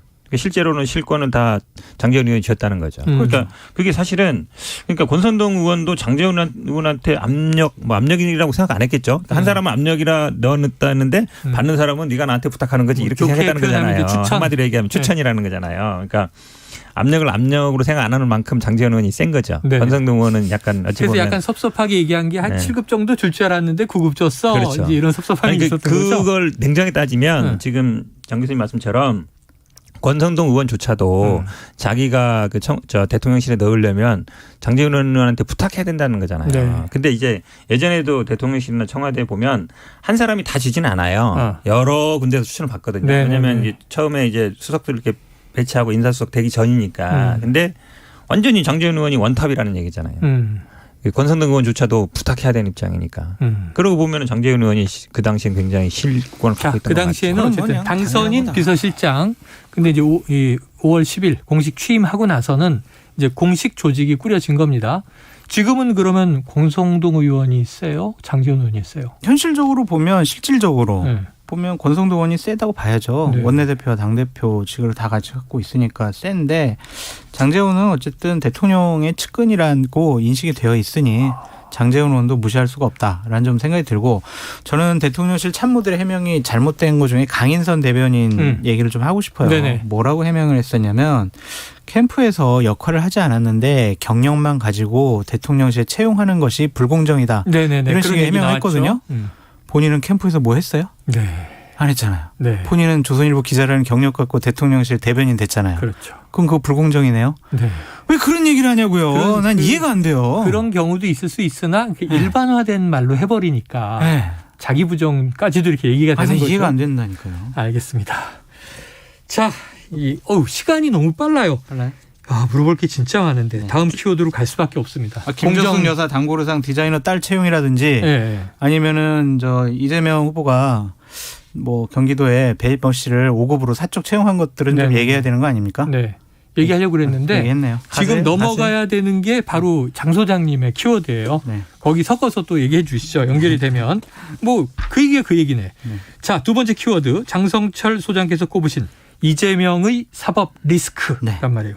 지금 얘기한 것도 하나 들어있어요. 근데 이게 상대당이 아니라 아주 특이하게도 자당, 민주당 내에서 많이 나오는 이야기다. 이게 문제예요. 갑론을박 중입니다. 직접 들어보죠. 네. 저는 검찰들이 대부분 다 파악을 했으리라 생각합니다. 파악했는데 이 정치공학적으로 볼 때 집권 여당 입장에서는 이재명 의원이 당대표가 되는 게 참 좋은 입장일 거라 생각합니다. 말하자면 정확히 표현을 하자면은 바둑에서 꽃놀이패라는 게 있는데 그 입장으로서 할 거라고 봅니다. 우리 당 입장에서는 그냥 치명적인 상황에서 계속 끌려가는 상황이 되는 거죠. 그래서 그런 측면으로 볼 때 우리 당에서는 사법 리스크가 확실한 리스크인 건 틀림없습니다. 엄연한 현실이죠. 네, 지금 뭐 당대표 후보로 같이 출마해 있습니다. 자, 이재명 의원의 사법 리스크가 확실하고 당 전체가 여기에 빠져들 수 있기 때문에 이거는 여당 국민의힘 쪽의 꽃놀이패 아니냐. 자, 변호사님 어떻게 들으셨습니까? 서른 의원님이 제가 보기엔 선을 넘고 있다고 봅니다. 선을 넘고 있다. 네, 왜 그러냐면 이제 이번 주 월요일 날 또 방송에 나가서 뭐 변호사비 대납 맞는 것 같다. 뭐 이런 얘기 했었거든요. 무료 변론이 말이 되느냐 그랬죠. 그렇죠. 그 다음에 뭐 분당 가능성 있다 이런 얘기도 하고 지금 이제 사법 리스크 얘기도 하고 있는 거거든요. 그러니까 많이 봤죠. 대선 경선 때도 뭐 대장동 가지고 구속된다 막 이런 얘기 했었거든요. 계속 나왔던 얘기죠. 계속 얘기했던데 그때 했던 분이에요. 근데 그 이후에 뭐 서로 뭐 풀었다 이랬거든요. 근데 지금 보니까 뭐 하나도 안 푼 거죠. 그때 스탠스를 그대로 갖고 있는 겁니다. 근데 당내 경선에서 사실 이 사법 리스크가 어떻게 시작되는지를 봐야 돼요. 선거 과정에 이제 국민의힘에서 다 고소고발한 거거든요. 그게 지금 저도 한 고소 4-5건 당했어요. 근데 이게 현물사님 이거 처음 문제가 나왔던 거는 이낙연 후보 측에서 대장동 그렇게 이간질 하지 마시고 그러니까 어쨌든 나중에 국민의힘에서 대부분 고소고발하고 지금 이제 경찰 검찰이 수사를 하는데 뭐 경찰 검찰이 지금 어쨌든 누구를 타겟으로 수사한지는 뻔하거든요. 결과도 저는 뻔하다고 보는데 이거를 당내 경쟁에서 지금 당대표 하겠다라고 나오신 분이 어찌 오히려 이제 국민의힘이라든지 지금 현재 수사하고 있는 경찰 검찰 보고 계속 뭐 수사해라. 어찌 보면 뭐 빨리 아웃시켜라. 이 얘기를 하는 거랑 마찬가지거든요. 네네. 저는 그래서 이분이 지금 여당 당대표 나온 분인지 야당 당대표 나온지 모르겠어요. 그래서 저는 적절치 않다고 보고 저는 아마 당원들이 이 부분에 대해서는 분명히 심판할 거라 보고 있습니다. 저는 서른 의원님의 일관되고 소신 있는 말과 행동에 아주 깊은 감동과 감명을 받고 있다. 이건 정치적 측면에서요? 말씀드립니다. 반어법인 같은데. 진짜예요. 진정성 있는 말입니다. 진정성 있다. 지난 뭐 후보 경선 과정 중에서도 뭐 구속될 거야 이재명 후보는 그런 얘기 했었죠. 그런 얘기도 했었고요. 지금도 똑같은 얘기인데 이게 단순히 그냥 아니라고 하기에는 현실적으로 사법 리스크가 정말 목 밑까지 와 있어요. 실제한다. 그렇죠. 지금 검찰하고 경찰에서 6가지 혐의에 대해서 네네네. 이재명 후보와 부인과 가족과 관련해서 지금 수사를 하고 있잖아요. 그리고 어젠가요? 검찰인가 경찰에서는 법인카드 써가지고 소고기 사주신 거. 전당대회 전에 김혜경 씨의 법인카드 남용 의혹은 밝히겠다 그랬죠. 8월 중순쯤 뭐 발표할 것 같은데 그렇다면 그것이 그때 발표하는 게 적절하냐라는 정치적인 판단은 차후로 하고 이재명 후보께서 가진 사법적인 리스크가 자칫 잘못하면 민주당의 리스크로 확대되고 그것이 진보 진영을 몰락시킬 수 있는 진흙탕에 빠지게 만드는 되게 위험스러운 선택이라고 좀 보여져요. 그러니까 이게 특별히 강한 지지나 혹은 강한 반대를 하지 않는 일반 우리 청취자분들 또 저 같은 시각에서 보면 궁금한 거예요. 사법 리스크가 실제하는가? 얼마나 실제하는가? 우리가 늘 들은 게 대장동, 뭐 백현동, 성남 FC, 법인카드 남용.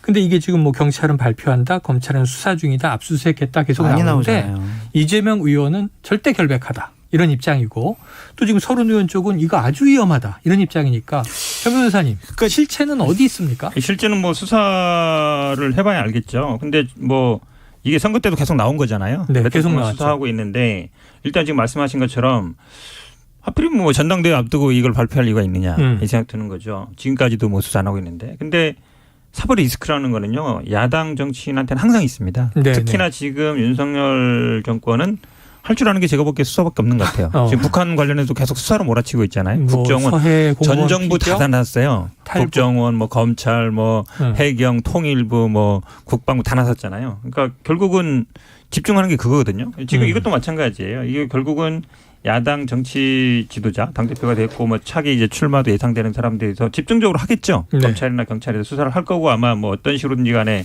엮으려고 할 텐데 근데 이 리스크를 가지고 야당 내에서 이거 문제 있다고 오히려 검경이 이 수사만 하는 거냐 정치 보복이다 이렇게 가야 되는데 리스크 있으니까 당대표 안 된다 문제 있다 오히려 여당의 지금 일어났던 행태에 대해서 그걸 도와주는 셈이거든요. 그 문제 있다고 보는 거죠. 근데 자꾸 없다고 하기에는 너무 이게 좀 그냥 눈 가리고 아웅이 아니냐라는 뭐가 있어요? 생각이 들어요. 뭐가? 현실적으로 지금 뭐가? 아니 그 대장동이라 그러면 있잖아요. 하나하나 얘기할까요? 대장동이라는 건 배임 여부예요. 그러니까 우리가 지금 수사 내용을 모르니까 그거 가지고 논할 게 아니고 음. 검찰하고 경찰이 지금 정말 열심히 수사하고 있잖아요. 네. 그래서 만약 한 건이라도 기소가 되면 민주당의 당원 80조에 의해서 네. 기소가 되는 동시에 직무가 정지돼요. 6건 중에 한 건이라도 기소가 되면 네, 그리고 사무총장이 윤리심판원에다가 제소를 하게 돼 있어요. 제소할 수 있다라고 네네. 되어 있어요. 직무는 그냥 당연히 정지되는 거고. 네네. 그러면은 당대표 돼봤자 당대표직을 행사할 수가 없어요. 네. 그러한 일을 왜 하려고 하는지 모르겠습니다. 기소 가능성 어떻게 보세요? 법조인이니까. 이게 저 국민의힘처럼 네. 막 당대표도 막 윤리에서 쫓겨내고 대법원 확정된 사람은 3개월인데 지금 경찰 수사 중인 사람은 6개월 하고 그렇게 하나요? 그 정도 있지 않고요. 지금 규정도 보면 이렇게 돼 있습니다. 정확히 보시겠지만 사무총장이 뭐 부정부패나 뭐 뇌물수수 이런 걸로 기소됐을 경우는 각급 당직자의 직무를 기소와 동시에 정지할 수 있고 윤리위에 뭐 조사를 요청할 수 있다 이렇게 돼 있잖아요. 그러니까 사무총장이 각급 당직자를 하는 거예요. 이 말은 이제 일반적인 당직자를 얘기하는 거죠. 네네. 당대표를 얘기하는 게 아니고. 그러니까 국민의힘 같은 경우에도 각급 당직자 당대표죠. 그렇게 어떻게 해석을 해요? 당직자라 그러면 너무해요. 아니 사무총장이 직무 정지시키는데 당대표를 정지시켜요? 그러니까 지금 국민의힘 같은 경우에는 국민의힘 규정도 보면요. 아니 사무총장이 어떻게 당대표 직무를 어떻게 정지시킵니까? 네. 국민의힘도 아니, 당원 애초에 그 당대표를 윤리 규정에 보면 당대표는 애초에 징계 대상 염두에 안 뒀어요. 네. 그러다 보니까 윤리위원장도 당대표가 임명하고 그거에 대해서 처분도 당대표가 하고 최고위에서 바꿀 수 있게 돼 있거든요. 네. 그런데 그럼 뭐 당원이니까 뭐 원외 협의 저 당협위원장이니까 징계했다 이거잖아요. 그러니까 이게 사실 기본적으로 잘못된 해석 같은데. 잘 안 맞아요. 두 분의 네. 해석은 지켜보도록 하고요. 네, 다음 주에 장 소장님 안 나오시니까 오늘 마무리를 요거 하나 여쭤볼게요. 짧게 얘기해 주세요. 네. 자, 컷오프 그리고 본선 진출 3인방 다음 주 목요일에 나옵니다. 3인방 누구를 예상하세요? 맞추면 커피 쿠폰 하나 주시고요. 드립니다. 이재명, 박용진, 설훈 이렇게 3명 꼽아봅니다. 이재명, 박용진, 설훈. 네. 현 변호사님은요? 저는 박용진, 박주민. 이재명. 그거는 상수고. 얘기 거의 상수다. 네. 확실하다. 아니, 하나 알겠습니다. 얘기해야 되는데 보니까 자, 그러면 우리 당은 단계 이런 게 있어요. 이게 물론 최종심 되기 전까지는 그런 게 있지만 이게 정치 탄압이나 이런 경우는 또 이거를 안 할 수 있는 예외 규정이 있거든요. 예외 규정이 네, 있다. 그런 게 있기 때문에 법인카드로 소고기 사 먹는 게 정치 탄압입니까? 아유, 국민의힘 네. 그것 때문에 한 게 아니잖아요. 국민의힘처럼 선거 이긴 당대표를 지금 저 판결 되기도 전에 쫓겨나고 당대표라도 잘못하면은 징계하는 국민의힘의 건강함을 부러워하십시오. 자, 하나 더 여쭤볼 거예요. 네. 지도부의 최고위원도 있잖아요. 네. 17명 나왔잖아요. 저는 잘 모르겠어요. 최고 성적 상위권. 정청래. 정청래? 네. 1위. 1위. 장경태. 장경태. 친하냐? 야, 우리는 그러지 말자고요. 네. 우린 친서 관계로 방송에서 일이 막 주고 그러지 말자고요. 네. 냉혹하게. 저 냉혹하게 정청래. 장경태, 정청래. 자, 다음 주 목요일에 보고 그 다음 주에 오시면 상이냐 벌이냐 결정하도록 하겠습니다. 커피 쿠폰 맞추면 드려야죠. 네. 자, 각설하고 시즌2 장성철 공론센터 소장 현근택 변호사와 티격태격 함께했습니다. 고맙습니다. 감사합니다. Splish splash, I was taking a bath. Long about a Saturday night. Yeah. 점심 먹고 유쾌한 시사 디저트 한 입. 최영일의 시사본부.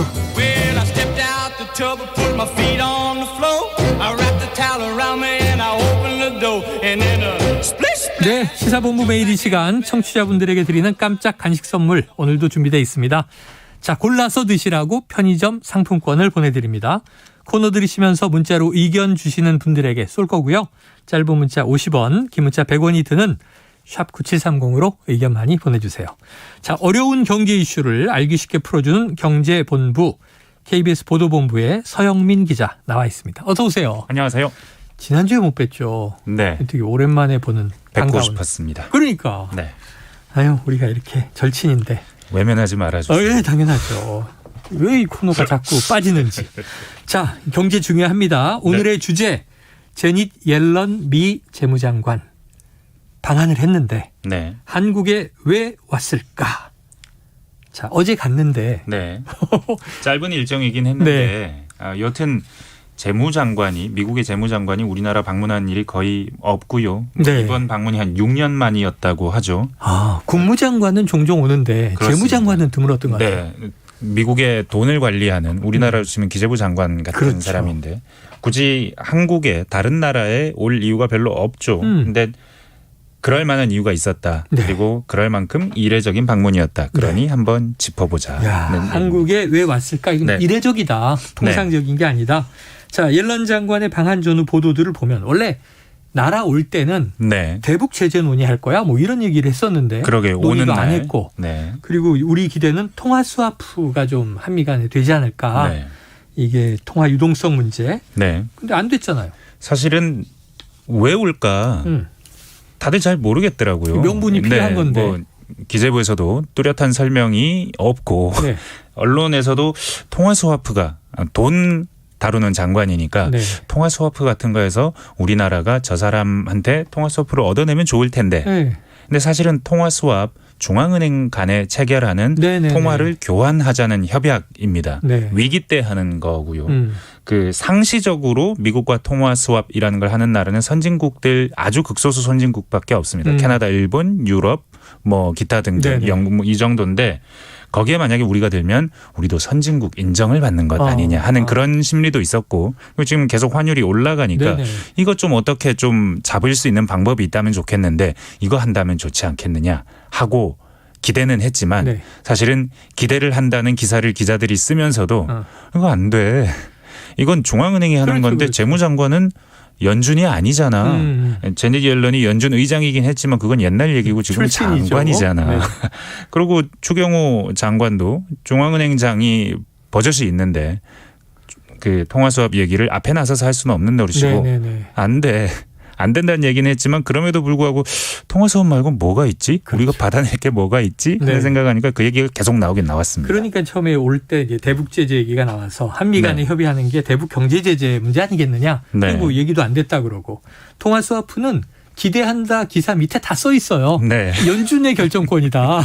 그게 이것도 아닌 것 같고. 네. 자, 그렇다면 두구두구두구두구. 네. 옐런 장관이 방한한 건 뭐 때문이다. 이번에 저희가 그 공동성명 형식의 문서에 반영이 돼 있습니다. 네. 러시아 유가 상한제. 러시아 예. 유가 유류 가격 상한제. 온 러시안 오일.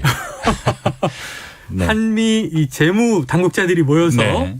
러시아산 원유가 네. 수입되는 가격에 캡을 씌웠다. 네. 씌우자라고 씌우자. 약속을 했다. 그러니까 비싸게 사주지 말자. 네. 지금 현재 우리나라가 지난달 보니까 러시아 기름을 적게 사긴 했는데 네네. 단가는 111달러였습니다. 배럴, 5월달 배럴당. 기준으로 최근에 산 네네네. 가격이. 근데 지금 이 유가 상한제는 한 6, 70달러 선 이상으로는 사지 말자. 네. 전 세계가 이렇게 합의하자 하는 종류의 안입니다. 이야, 그럼 얼핏 듣기에 이게 그럼 한미 재무 당국자들이 만나서 네. 러시아 경제 제재를 논의한 거네. 이런 느낌이 확 들거든요. 맞습니다. 근데 이게 지금 그렇게 중요한 건가요? 옐런 장관이 이렇게 유럽 방한할 때문에 정도로? 중요합니다. 네. 지금 유럽 더워서 난리잖아요. 아유, 네. 40도가 넘더라고요. 네, 사실은 올 겨울이 되면 또 다른 이유로 난리가 날 수도 있습니다. 난방. 에너지 문제로. 왜냐하면 지금 유럽이 러시아 대러 제재를 발표한 게 5월 달 6차 제재 내용을 보면 네. 석유는 점진적으로 안 산다. 그리고 석유로 만든 제품, 뭐 나프타, 기타 등등 많은 것들 네. 역시 6개월 안에 전면적으로 수입을 금지한다. 이렇게 결의가 돼 있습니다. 네네. 그 시한이 연말이에요. 근데 이게 사실은 불가능하고 지금도 네네네. 꼼수를 써서 이 러시아의 오일이나 가스나 다 수입하고 있거든요. 근데 이걸 거의 불가능한 일인데 만약에 하려고 한다면 그러면 러시아 오일이라는 큰 그 세계 그 유류 공급처가 사라지는 거거든요. 그럼 뻔하게 가격이 급등할 겁니다. 네. 미국 재무부는 한 140달러 배럴당. 까지 갈 거다. 지금 100달러 선까지 내려왔는데 네. 다시 140 갈 거다. 그리고 상당수 월스트리트 전문가들은 200달러 갈 거다. 비관적인 사람들은 300달러 갈 거다.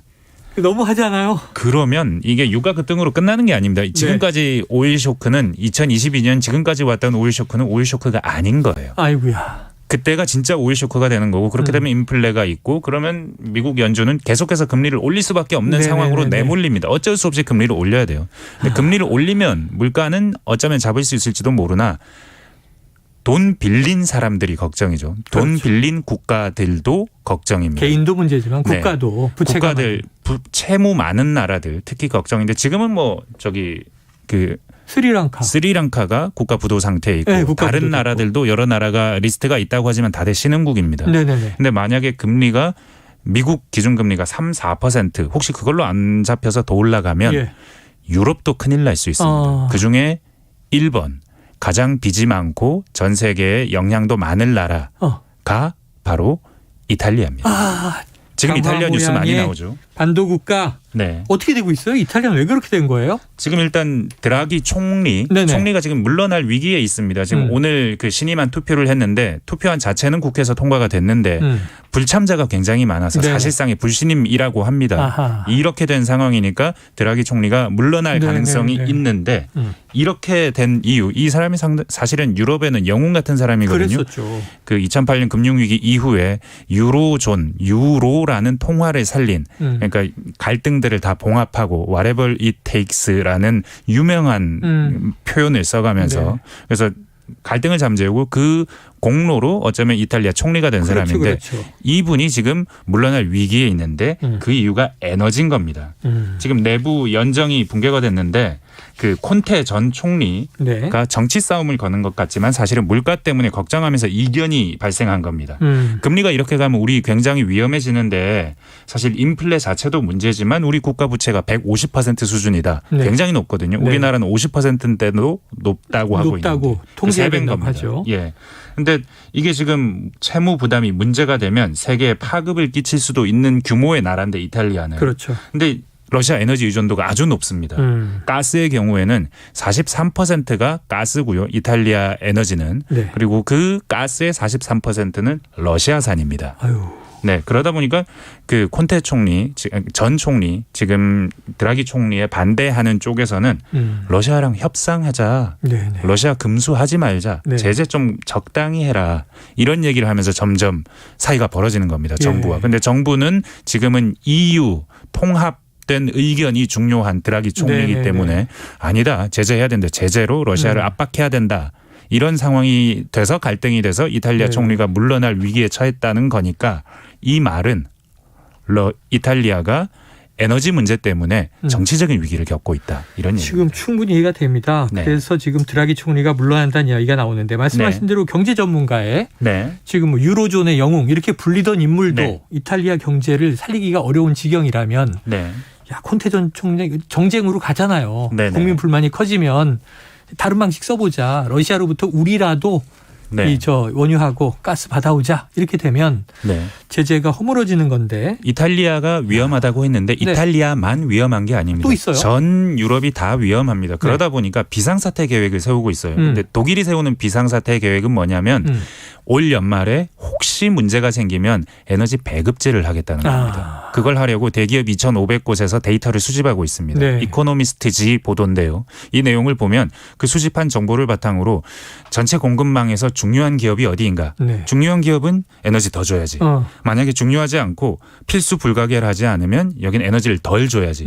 이런 계획을 지금 정부가 짜고 있습니다. 전쟁통이네요. 네. 그러니까 옐런의 발등에 불이 떨어진 겁니다. 이걸 어떻게 해결하나.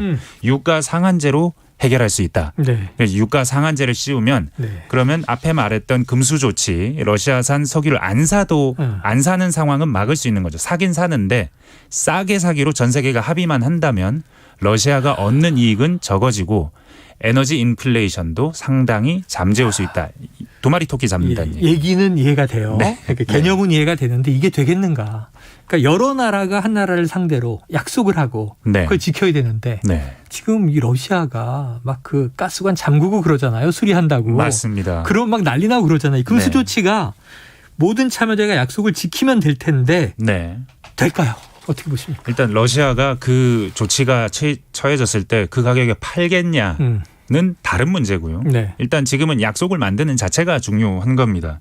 그런데 각국의 이해관계가 현실적으로 많이 달라요. 다르죠. 특히 이 전쟁 이후로 러시아산 원유를 많이 수입하기 시작한 인도 입장 다르겠죠. 중국은 미국하고 이해관계가 근본적으로 다른 나라입니다. 그러니까 중국, 인도는 다를 수 있고 그런데 우리나라 입장도 애매합니다. 이번에 약속을 해주긴 했습니다만 그렇게 하도록 노력하고 앞으로 잘 협의해 보자라는 것인데 혹시 러시아가 우리를 고깝게 봐서 네. 우리가 안 산다고 한 게 아닌데도 안 주면 어떡하나. 안 팔아. 네. 사실 우리나라가 지난 2020년 1월부터 지금까지 다 합하면 한 5% 정도를 러시아에 의존하는데 안 팔면 어떡하냐. 기업들은 어떡하나. 유럽도 사실은 원칙 합의는 했는데 진짜는 어떻게 되나. 전반적인 조율이 필요한데 이걸 하겠다고 옐런 재무장관이 일본에 먼저 갔고 그리고 G20에 참여했고 우리나라 온 건데 G20에서는 실패했어요. 합의 만드는데. 네. 그래서 상당히 어려운 복잡한 상황입니다. 자, 지켜볼 상황입니다. 올 겨울 오일 쇼크가 또 걱정이 되는 소식이네요. 네. 자, 오늘 경제본부 서영민 기자와 함께했습니다. 고맙습니다. 감사합니다. 자, 편의점 상품권 받으실 분은요. 1930-4253-3614 6939-7524님입니다. 맛있게 드시고요. 오늘 최영일의 시사본부 준비한 내용 여기까지입니다.